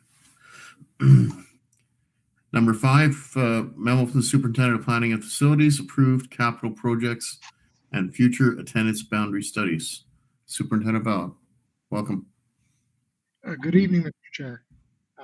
We're pleased to bring forward a memo on the recent ministry-approved capital priorities announcements and the future boundary studies that we're going to undertake. Mr. Ian Baxter, our Manager of Planning and Construction, will be presenting the details on the recent capital priorities funding and the preparation of boundary studies for the 3 new projects in our capital plan in the coming years. Mr. Baxter.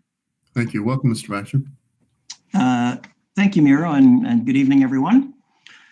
Through you, Mr. Chair, in late September, we provided trustees with an update on where things stood with respect to our 2019 capital priorities submission to the province. You'll recall that at that time, we had received approval for one of our 6 submitted projects, in addition to St. James Elementary School in the Bridlewood section of Canada South. Subsequent to providing that update to trustees, a few weeks later in October, we were notified that 2 additional priorities of the board had been approved for capital funding. a new elementary school in Fernbank, and a new elementary school in Barrhaven South. Each of these projects includes the construction of a new school and also an attached childcare center. Although this still leaves us with 3 unfunded priorities moving forward, we were very pleased with the ministry's decision to provide school boards with the second round of capital funding. The future opening of these 2 new schools will enable us to alleviate significant enrollment pressures at sites where students are currently accommodated, and will provide families with local access to a Catholic education. These capital projects, however, will come with changes to school attendance boundaries for some of our families and changes to the schools where students are designated to attend. And we understand that this can be difficult. As noted previously, the approval of funding for the addition to St. James was predicated on a plan to relieve enrollment pressures at neighboring St. Anne Elementary School by redirecting students to St. James. We are planning to conduct a consultation process with these 2 school communities during the winter and spring of 2021 to revise attendance boundaries. A redesignation of the existing option area to send students to St. James only has been presented to the 2 communities previously and would serve to better balance enrollment between the 2 schools moving forward. Ideally, we would like to have changes approved by the end of this current school year in order to ensure that affected students and families are notified as early as possible. We intend to bring a report forward to trustees in January, providing a process for the study and details around the proposal. The addition to St. James is scheduled to be completed for September 2022. An architect has been retained for the project, and a site survey and a geotechnical study are in progress at this time.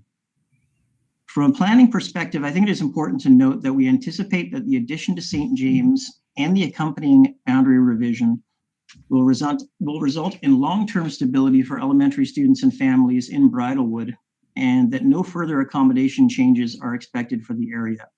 Once the addition is in place and once the attendance boundary revision has been completed and has been implemented in September 2022. The opening of a new elementary school to serve students in the developing Fernbank community is one which is urgently required. I think we all know this. This part of the city is growing rapidly and showing no signs of slowing down. The site which will contain the new school was purchased by the board in 2018 and is located in the southern part of the development. This project is the first of 2 elementary schools planned to serve students in Fernbank long-term. The second site is located in the northern part of the development. Construction of the new school building is anticipated to commence in spring 2022 for an opening date in September 2023. An architect will be retained in the next month or so, and site studies are in progress.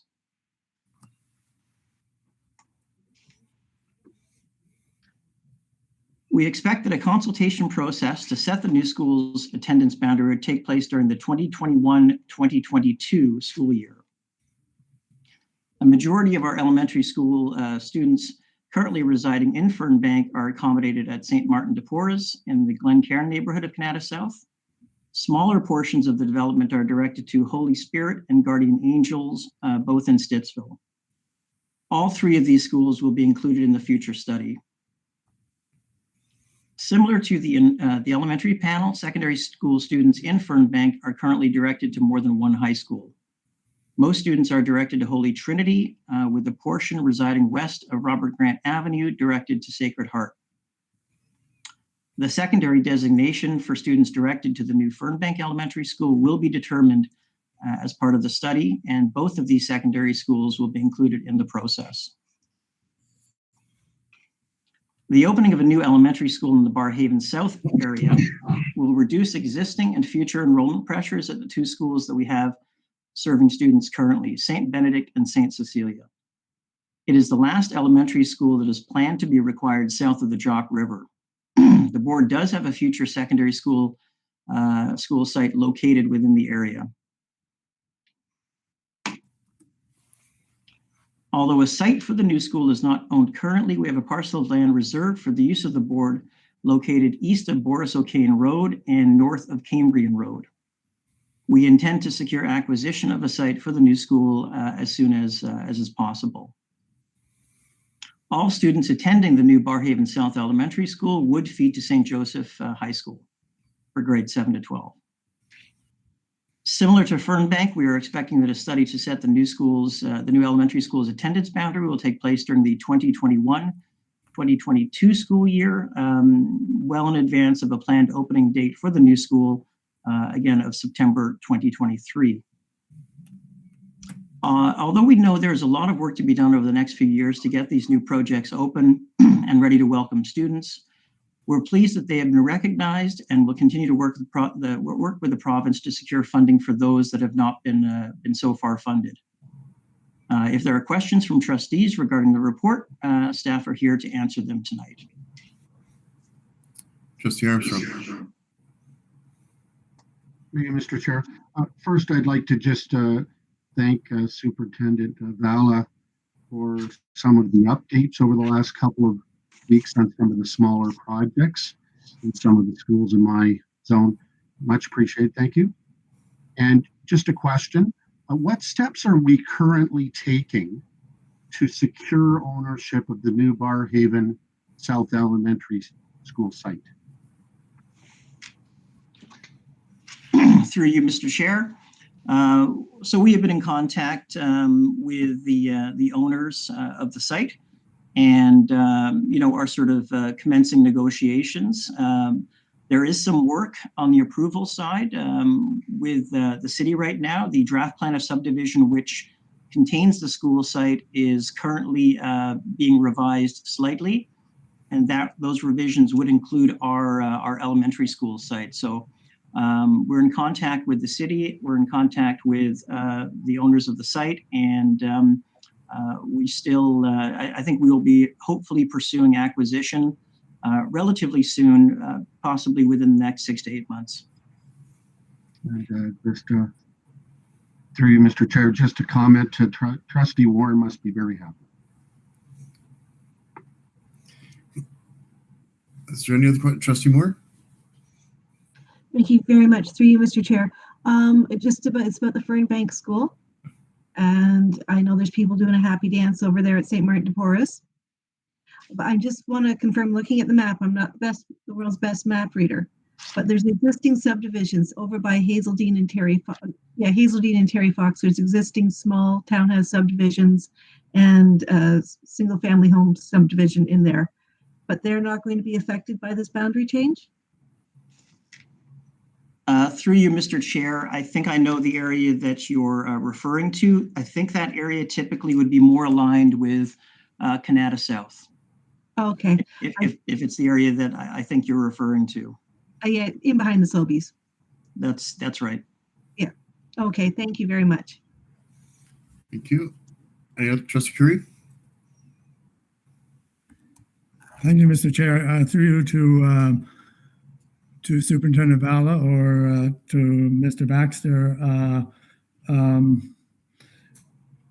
St. Martin's, I think, has about 700. This year is a little different because of the virtual and in person, but I think St. Martin's current enrollment is about 700, which is, way beyond its 352 or whatever it is ministerial capacity.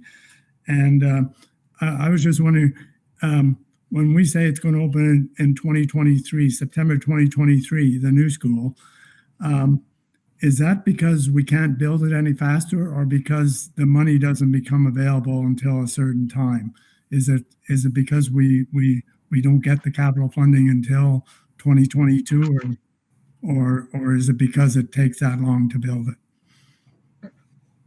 Through you, Mr. Chair. Thanks for the question, Trustee Curry. There's the funding's guaranteed by the province as soon as they make the announcements. There are some procedural pieces that takes place through the approvals to proceed through the ministry to go to tender and then continue with the construction. Those portions are pretty standard once the funding has been announced. The biggest challenge that we have around timing is the preparation of the site plan control agreement. Historically, some of the work that is needed to get those permits to put shovels into ground can take upwards of a year. When we start looking at the timelines, we don't really want this, we could theoretically be ready in like a February, but you don't want to open a school mid-year.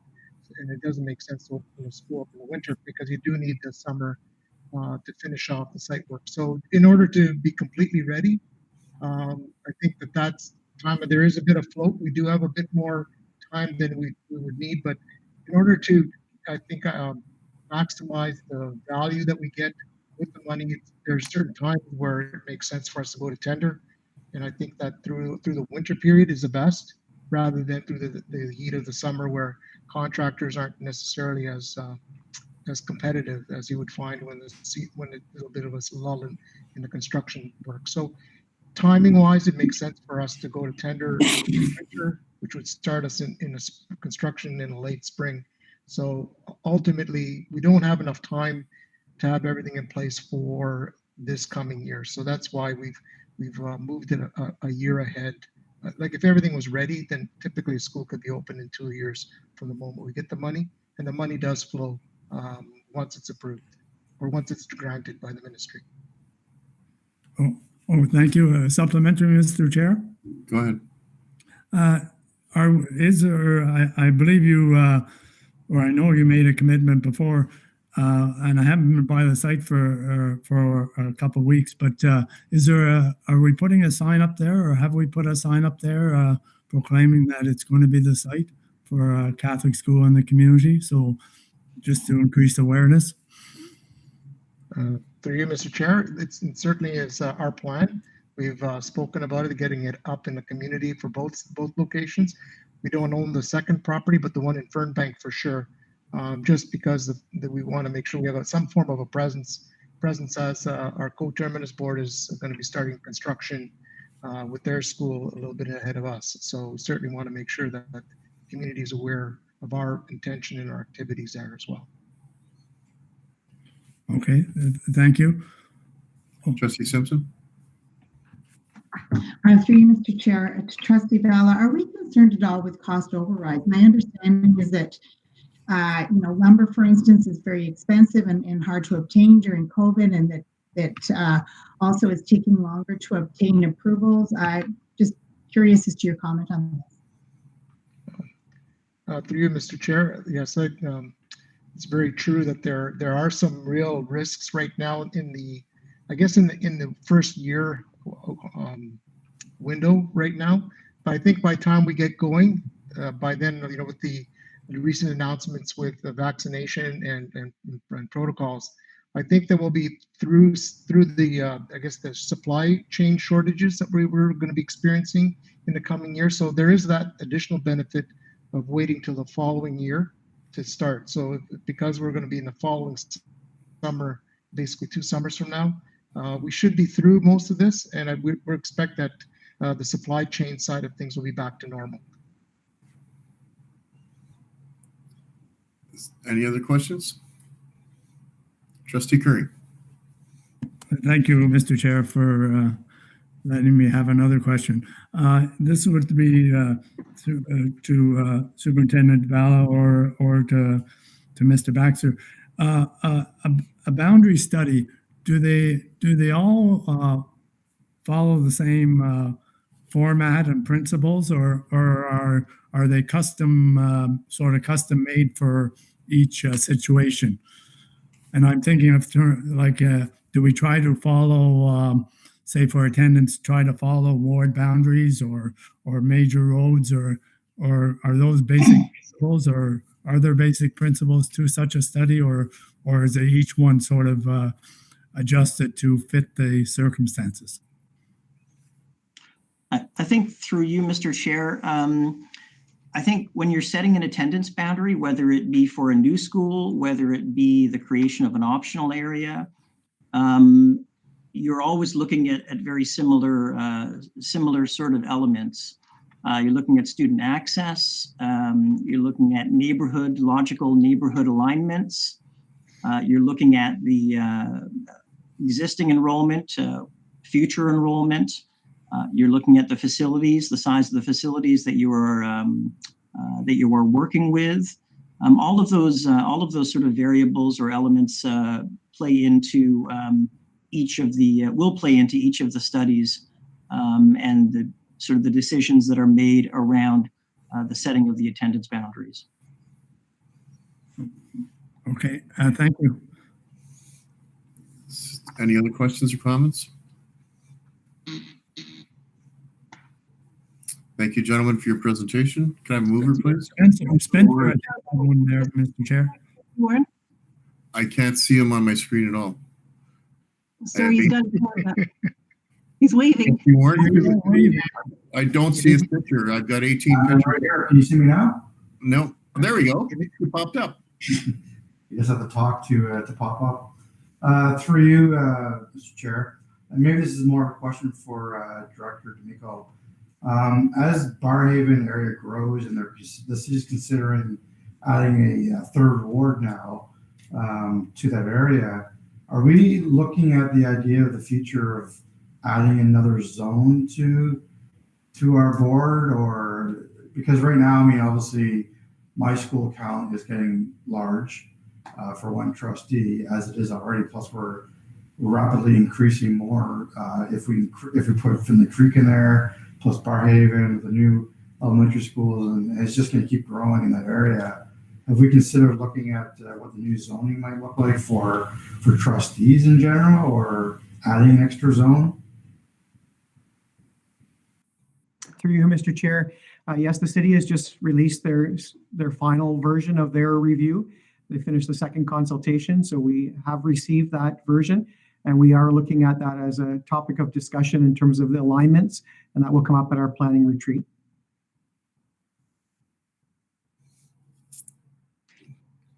Any other questions or comments? I can see all 9 of you. Can I have a mover, please? Trustee Warren, Trustee Armstrong.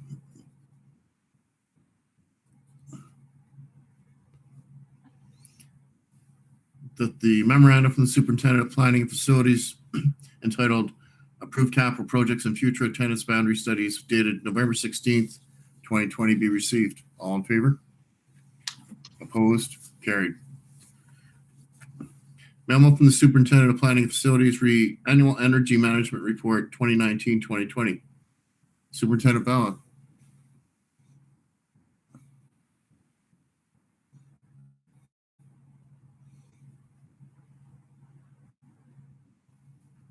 There we are. Sorry about that. Good evening again, Mr. Chair. I'm pleased to bring forward our Planning and Facilities Annual Energy Management Report for 2019 and 20. Over the past 15 years, our energy management plan continues to be a good news piece, which highlights our combined efforts on energy conservation, energy efficiency upgrades, and environmental stewardship. Despite the challenges and impacts of both COVID-19, we're able to continue with many of our energy conservation initiatives throughout this past year. We've been able to stay on course with many of our facility investments and sustain good operational practices. Much like previous year's targets, we've been successful in reducing electrical consumption by 30% and gas by 26% over the past 5 years. Since 2005, our base year, we've been able to avoid costs of nearly $42.6 million over 15 years, which includes a $4.9 million cost avoidance last year alone. Despite the continued rise in hydro rates over the years, we've been able to reduce our total utility consumption and costs on an annual basis. Last year, we would have spent nearly $12 million on utilities had we not undertaken our conservation initiatives, rather than the $7.3 million that we actually spent on energy. Despite having more square footage added to our inventory again last year with the 20 new portables and the addition to Holy Redeemer, we had the benefit of a slightly warmer winter than the previous year, which helped to offset some of our consumption through the heating season. In comparison, last summer was hotter than normal by 42%, which would have added to our electrical demands. However, with the school being shuttered due to COVID-19, we were able to have significant savings in electricity due to the schools being closed to students as of March. In the end, the results for last year were natural gas reduction by nearly 17%, water consumption was down by 21%, and electricity was reduced by nearly 16%. Our 5-year conservation and demand management plan continues to target an energy conservation goal of 5% reduction annually. To provide an idea of the impact of our conservation success, we have been able to reduce our greenhouse gas emissions with the equivalent of eliminating the carbon footprint of nearly 14,000 cars. In order to target a net zero carbon footprint, green energy power generation is an option that we have continued to support and explore. We had the added benefit of revenues from 4 solar photovoltaic installations that were able to generate $173,000 last year. For the fiscal year 2020 and 2021, we have set energy management targets to build on the success we've had over the past years. We rely largely on sustaining operational and behavioral practices, along with continued investments in capital improvements and energy efficiency projects. This year's targets have overall annual consumption remaining relatively flatline near last year's levels, with very modest increases due to the increased gross floor areas from school additions and new portables. Our target will be challenged with the additional requirements by the ministry for added HVAC run times and operable windows. Community use of schools rentals are currently suspended, which will offset some of our utility costs with the reduced use of our facilities after hours. Our EDP programs have been reduced, which have an impact on energy use as well. We continue to invest in energy efficiencies found in new advancements in LED lighting, high efficiency boilers, and chillers. With the ongoing carbon taxes that have been collected federally, we anticipate new energy efficiency and green energy initiatives in the coming years. Our hope is to continue towards reducing our carbon footprint and investing into new green technologies. The Green Energy Act requires the board to report on energy consumption and greenhouse gas emissions annually. The Sustainable School Program has identified our board as a top performing board for the first 3 years of the ranking, and has us ranked as number 3 in the province this past period. There are numerous, make sure I'm not lost. Okay. There are numerous risk factors that will impact the success of our forecasted conservation goals. Our success continues to rely on conservation-minded occupant behavior and a continued commitment to energy conservation. The current pandemic continues to place challenges on how we operate buildings. The added run times for added fresh air intake to schools comes with an energy penalty. Of course, our commitment to safety first and will be a cost of doing business this year. Both extended day and community use of schools have been reduced. This will have an offsetting effect to the additional ventilation we will be providing during the school day. There are continued pressures to provide air conditioning in our older schools and portables. We'll continue to work with our schools to help find a balance between needs and sustainability. Current building codes and regulations support continued investments in higher thermal performance and lower water consumption in our new construction. And finally, we incorporate energy efficiency equipment in our capital renewal work and associated FRP and SCI projects. Despite the challenges of COVID-19 this year and the time to come, the success of our energy management plan relies on the continued collective effort of all staff and students across the board and the fostering of an energy conservation mindset. Our faith communities help encourage an environmental culture that supports planet-friendly behavior and to ensure a sustainable future. Our energy management plan makes a substantial contribution to be community and be innovative. We are proud to be a provincial leader in energy management and conservation, and we look forward to the continued success in the coming year. Thank you. Pleased to ask any questions from trustees if you have any. Thank you, Mr. Bell. Questions or comments? Trustee Armstrong, Trustee Curry. Through you, Mr. Chair. Superintendent Vella, great to hear you will install air conditioning in all the new portable classrooms as they're introduced to the system.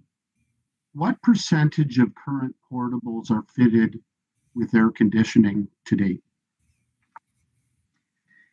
Through you, Mr. Chair. At this point, there's the 20 new ones that we purchased, and I believe there's probably another half dozen that have the ability to have them upgraded with the ventilators. They have the components, they just need to be electrified. So I think there's probably in a range of only about 30 in our stock that are currently air conditioned. As far as built-in items, there might be some with some small window shakers, but I think that has not been the practice in the past. And it's something that certainly we'll be looking forward to, especially through this recent announcement through the federal incentive that they've tried to reinvest into schools for environments. One of the applications that we made is to provide air conditioning to portables or porta packs, or to actually improve the ventilation systems in those portables. So it is something that we feel it is an important aspect in our schools, and certainly we're going to try to introduce it where we can. There are limitations, of course, because not every school or every portable has the power in the classroom to actually run air conditioning, because it does use more electricity. So ultimately that might need to retrofit, but it is something I think over a long-term plan that we should be able to make that more of a standard, especially with the summers and the hotter weather that we're experiencing over the last few years and probably the years to come. Just a follow-up, Mr. Chair. Go ahead. Just could you explain a bit the benefit of air conditioning as it relates to ventilation for us novices? Through you, Mr. Chair. As far as air quality goes, whether you air condition or not, it comes down to comfort as far as the dehumidification. That's basically what air conditioning will do for you. With new schools, for instance, we've seen that comparators of school boards that don't introduce air conditioning at all to their new schools versus schools that are, there's about a 5% difference in actual electrical consumption difference. So it's not that large an item as far as electrical use, but it is a very large electrical infrastructure that you've got to invest in to put it into place. So as far as, there's a difference between I guess air quality and comfort, and certainly it's something that we'll be looking forward to.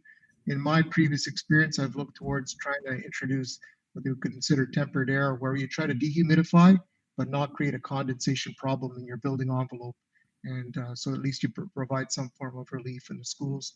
And as you probably know, we've been introducing air conditioning in every school to provide some form of cooling center so that there is some form of relief within a school. And certainly it's something that I certainly believe in. And there is a cost penalty for that, but of course we're here for learning to take place. But again, there are some limitations to what we can do.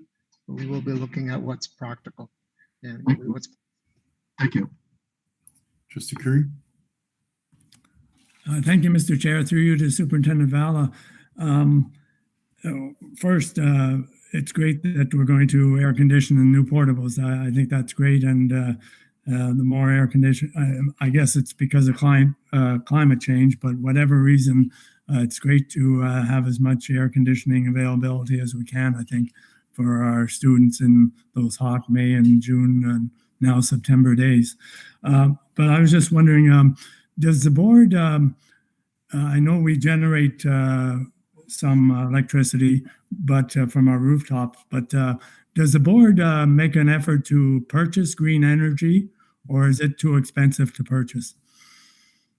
Through you, Mr. Chair, at this point, I don't think you can actually target where your source of electricity is, but it's part of the overall grid that the province, I guess, puts a certain percentage of green energy within the supply. As far as I know, I don't think you have that option to solely purchase from a certain point, but it is part of the overall electrical profile by the utilities. Okay, thank you. Trustee Whitted. Thank you, Chair. Yeah, just a two-part question through you. One is around the federal government's net zero 2050 targets. Has that impacted our projections, and has the goalposts moved at the OCSB as a result of that legislation? Through you, Mr. Chair, the goals are pretty lofty, especially for school and school boards to make a site net zero. At this point, I don't think you have enough real estate to put enough solar panels down. So unless something changes in the energy creation or generation on a site, it's going to be very difficult to make that happen, especially on older sites. There's going to have to be continued investments across the province, and we've seen it through a variety of programs in the past. There've been a couple of them, especially the last one would be the EES, the Energy Efficiency or IES funding that came out that helped school boards reinvest into green technologies and for advancements in efficiencies. So I'm expecting that there'll be something like that coming back to school boards from the revenues that they generate, in the coming years. So anyway, it's going to be a struggle. Long story short, to make it net zero, but it is something that I think moving forward as we design things, we can introduce panels on the roof. My hope is to maybe start introducing some form of net metering, solar generation on our roofs, like we did at the public board where I left, where we had, I think, 7 or 8 where they're self-funded. As the money comes in, I think it's something that'd be worthwhile for us to continue to invest in. Great. Just to supplement on, you may not have an answer for this yet, and that's fine, but as part of that legislation, there is a caveat that talks about, if you can't achieve net zero by 2050, that you can purchase offsets. And I don't know if that's a discussion that's been happening amongst your colleagues, Miro, across the province, but is this something that school boards is on the radar that we may be having to purchase these offsets out of our general revenues if we cannot reach net zero? I'm just curious if that conversation's even boiled up at all yet. I know we're still 30 years out, but it's something that we'll want to have on the radar. Through you, Mr. Chair, my personal opinion is it's we're both arms of the federal government or provincial governments, right? So the government basically charging you money, then giving it back to us again for reinvestment just doesn't make sense. So ultimately, I think that they're going to have to continue providing incentives and subsidizing some of the work that we do. There will be if there is a penalty, it comes out of the taxpayers' pockets at the end of the day as well.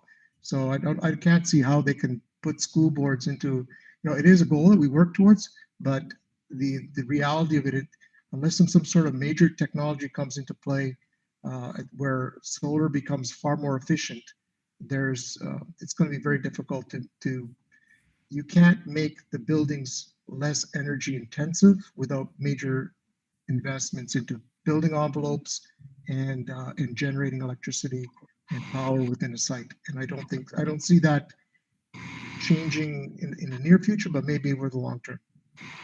I appreciate that, and I think you've just identified the gaping hole in the plan. So I appreciate the thought leadership on that. Thank you. Trustee Simpson. Through you, Mr. Chair, Superintendent Rowell, I think it's great that we're going to be introducing air conditioning into portables. I was just wondering, do you have an idea of what percentage of our schools have no air conditioning, and are these schools evenly distributed across the city, or are they more concentrated in one area? To you, Mr. Chair, that's a great question. Off the top of my head, I don't really know. I can share that with you. I know that those summaries are there, but as far as I'm aware, every school has some form of cooling center or cooling in it. As far as the numbers, off the top of my head, I apologize. I can't recall if it's around the 50% mark would be my guess from what I saw, but I don't have the numbers in front of me. But it's a good question, and maybe Tom, Director D'Amico. I can certainly weigh in through you, Mr. Chair. Every one of our schools has air conditioning, so we achieved that goal several years ago, and we are close to the 50 percentile. We also looked at an analysis of the children's support schools versus the other schools, so they're all very close. The difference is many schools have no classrooms at all that are having any air conditioning, but what makes up that 50% is the square footage of the learning commons, the gymnasium, and the main office area. So those are the key areas that we started with. So in the late days of June, when it is quite hot, you can move more classes into the Learning Commons or into the gymnasium. So we have had great success in the last few years with those investments. Trustee Simpson. Supplemental, is that something that we're going to be continuing to look into? And is this something that we might be able to get further through grants? There is a bit of a concern this year that with COVID, we're not going to be able to be moving cohorts around. Through you, Mr. Chair, we are continuing to look at strategies to move air and to provide some form of relief. So, for instance, I think there's I've got a trial project that's going to be presented in our FRP SCI plan, where we're going to be introducing more of the those whirlybird fans in classrooms. So we're going to do, I think, a few wings in a couple of older schools, just by having air movement in those classrooms over and above the ventilation enhancements that we would be doing. So certainly there may be opportunities for us to improve comfort without actually just looking to introduce air conditioning. So it is something that it is a strategy of ours, and we do recognize that it's very hard to learn when you're very uncomfortable. So it's important that I think that we do try to make the best situation out of the lot that we have ahead of us. Any other questions? Trustee Curry? Thank you, Mrs. Chair. Just a quick one to Superintendent Vala.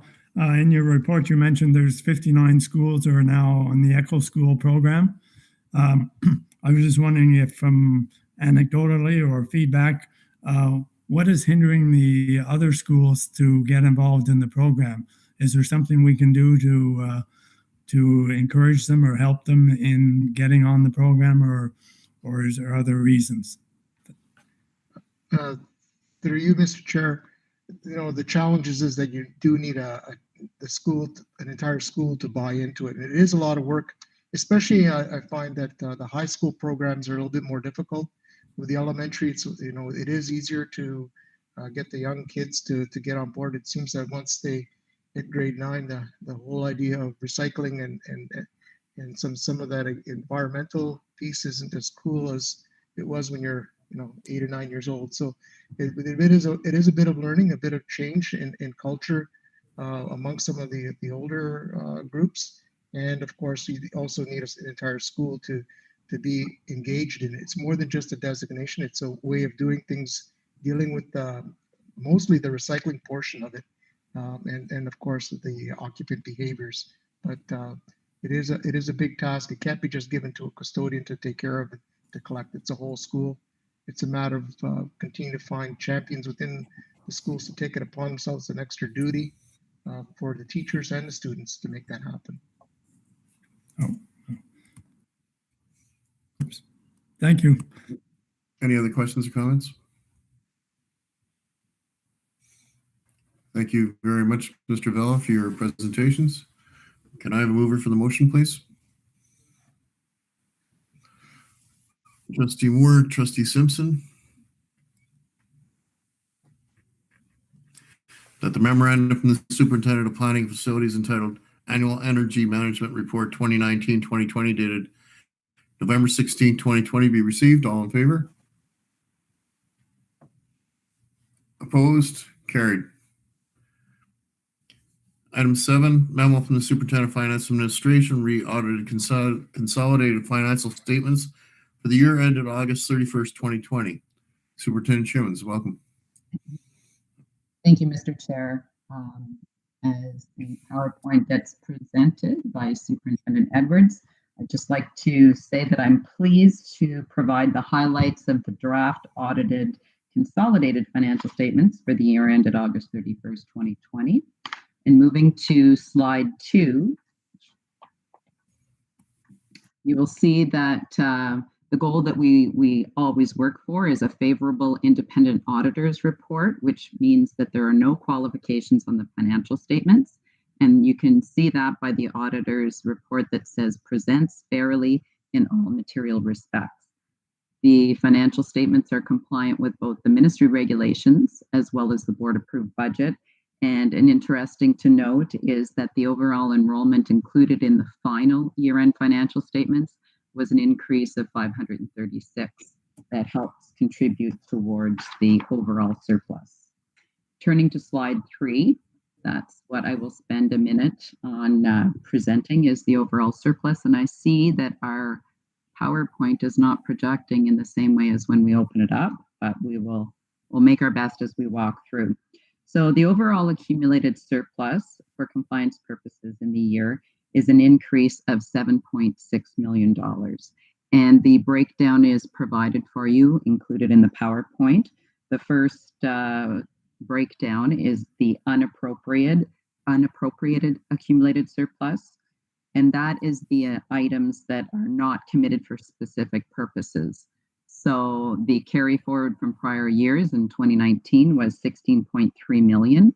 That increased by $6.7 million to a total of $23 million for the August 31st, 2020 year end. Now, it is important to note that that is the amount at August 31st, that $23 million. And in the current school year, the board has committed $10.6 million of that 23 towards balancing the current year budget for the board. So the $12 million does remain in the current year, but that was the balance at that time. The next line, the internally appropriated, are items that have been set aside with specific goals or for specific risks that the board has set aside. So, for example, it would be for school renewals or for strategic plan. At the beginning of the year, that was $18.1 million. It increased $800,000 to $18.9 million at the end of the year. And finally, the accumulated surplus is made up. The final item is consolidated entities, which is our CFO, and that's increased by $100,000. So the total accumulated surplus that is available for compliance or for balancing the budget has increased from $34.7 million to $42.3 million, and that's a surplus of $7.6 million. So turning to slide number 4, also important to note is deferred revenues. So the accumulated surplus is what is left over at the discretion of the board, and the deferred revenue is revenues that weren't spent in the year. However, they are restricted either by legislation, regulation, or specific agreement. So if we don't spend these revenues in the future, we do have to return them back to their funding source. So that has increased $7.2 million from the 2019 year, and our total deferred revenues that are available for using in future years is the $17.7 million. Turning to slide 5, there are 3 items that I'd like to highlight as significant occurrences during the year that we don't normally see. The first is the strike impact on the operations. So during the year, the labor or the 4 strike days, the board saved $5.5 million of expenses for salaries and benefits. This money has to be returned to the ministry, so the net impact on the bottom line is nil. However, when you are looking through the financial statements, you may see a significant underspent on lines such as lines called instruction. So that is the first significant item that impacts the financial statements. The second one, of course, is no surprise. It's the pandemic impact on operations. So the net impact or the net increase in the surplus this year was $1.6 million, and that's made up of 3 items. So we did save $7.8 million overall as a result of the pandemic between March and the end of August. However, from that $7.8 million, we lost $3.4 million in revenue. So that net effect is $4.4 million that would have been added to the surplus. So we did look at spending that money in the summer so we could prepare the schools for the return of students in a COVID environment. So we planned on spending $4 million of that on PPE and on technology for the return in September. Unfortunately, we were only able to receive $2.7 million of those purchases because of the COVID supply chain shortages. Only 2.7 came in before the August 31st year end. So Of that 4.4 million, 2.7 was used for planning for PPE and technology, and that leaves the 1.6 that's included in our surplus. The last item that is of significance is, we'll go back, thank you, is the August 31st, 2020 school start. So when we set the budget for the 2019-2020 school year, we don't know what the following year's calendar was, so we budgeted as normal for 194 school days. Because the current school year started on August 31st, which is included in this financial year end, we were required to expense that 1 day of salaries and benefits towards this year end. So that shows an unbudgeted change or an increase in salary and benefit expenses of $1.5 million. So moving forward to slide 6, that shows the overall highlights of the financial statements.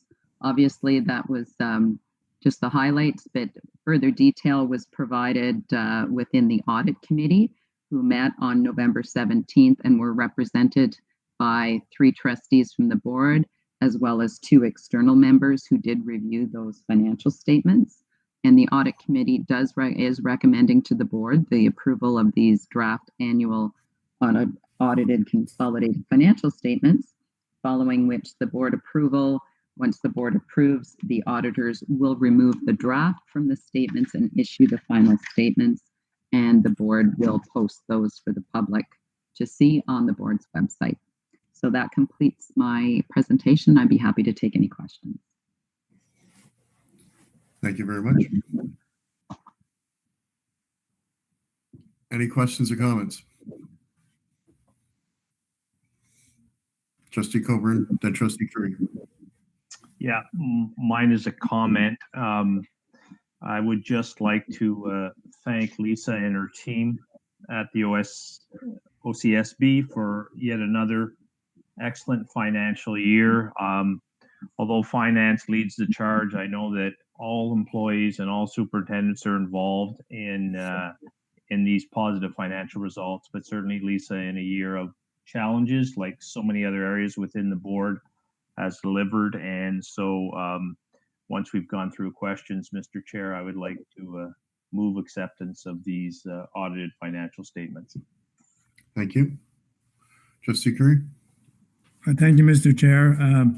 Yes, I too would echo what Trustee Coburn just said, that I think our finance department, led by Superintendent Shimmons, has really stepped up and really have provided outstanding stewardship for our financial resources, not only this year, but constantly. So congratulations on that. It was just a brief little question. In the financial statements, there's revenue shown of $610,000 from the federal government. I was just wondering, what is that for? Is that for some of the language programs, or is that something else? Oh, sorry. Thank you, through you, Mr. Chair. I would have to look up the specifics of what composes the full 610. But for the most part, I believe that would be the language programs like LINK. I recall the acronym for that. Yeah, and I misspoke. It was 610 is in the budget, I think, and the actual was 525. But it probably is. I thought that's probably what it was, but I didn't. I just wanted to check that it wasn't a green energy subsidy or something.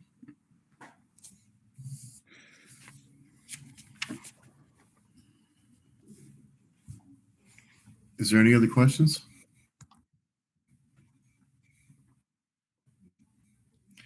Unfortunately, my screen has gone to just pictures, not live pictures. If you have a question, could you please speak up? Trustee Curry. I was just waiting to re-energize the screen.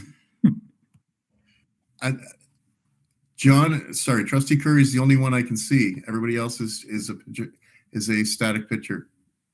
I don't think it's Trustee Coburn. I don't think there's any other questions. There's a lot of people waving, but I think that's to Try to unfreeze your screen, Mr. Chairman. There we go. I can see you now.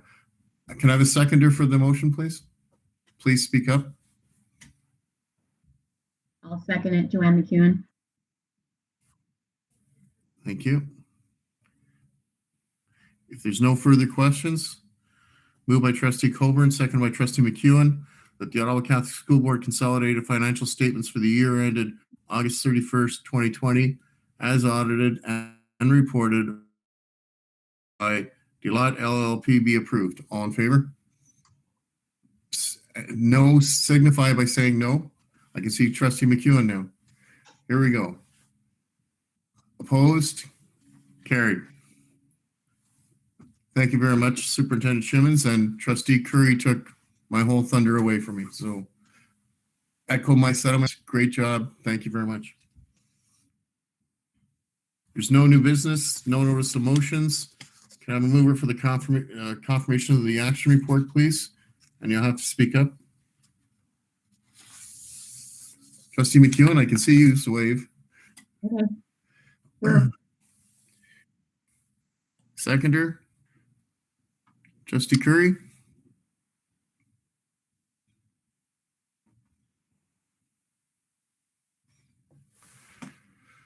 Trustee Moore? Yes. There we go. Okay. Moved by trustee McEwen, second by trustee Moore, that the action report covering the period of November 10th, 2020 be received. All in favor? Opposed? Signify by saying no, please. Passed. Inquiries, administrative announcements. Do we have any? Yes, Mr. Chair, just to let you know that next Tuesday is our annual general meeting. Due to COVID, we will not be having the Archbishop lead us in a mass. However, we look forward to Father Peter leading us in a prayer service. The prayer service will begin at 6:30 and the AGM at 7. We will ask all trustees, we will send you a link and agenda by the end of this week. We would ask trustees to log in at 6:15 so we can do a rehearsal of the online voting process. And that will all be in a memo you receive at the end of this week. That's it, Mr. Chair. Thank you. Thank you. Now all I can see is Mr. D'Amico. I need a mover and a seconder. On adjournment, Mr. Signify Chair. by saying yes, please. Yeah, on Thank adjournment, Jeremy Whitted. I'll hold it. I'll second it, Mr. Chair. John? Thank you. Moved by trustee Whitted, second by trustee Curry, that the regular board meeting of the board of November 24th be adjourned at 9:40 p.m. All in favor? Opposed? Carried. Great to see you, trustee Curry now.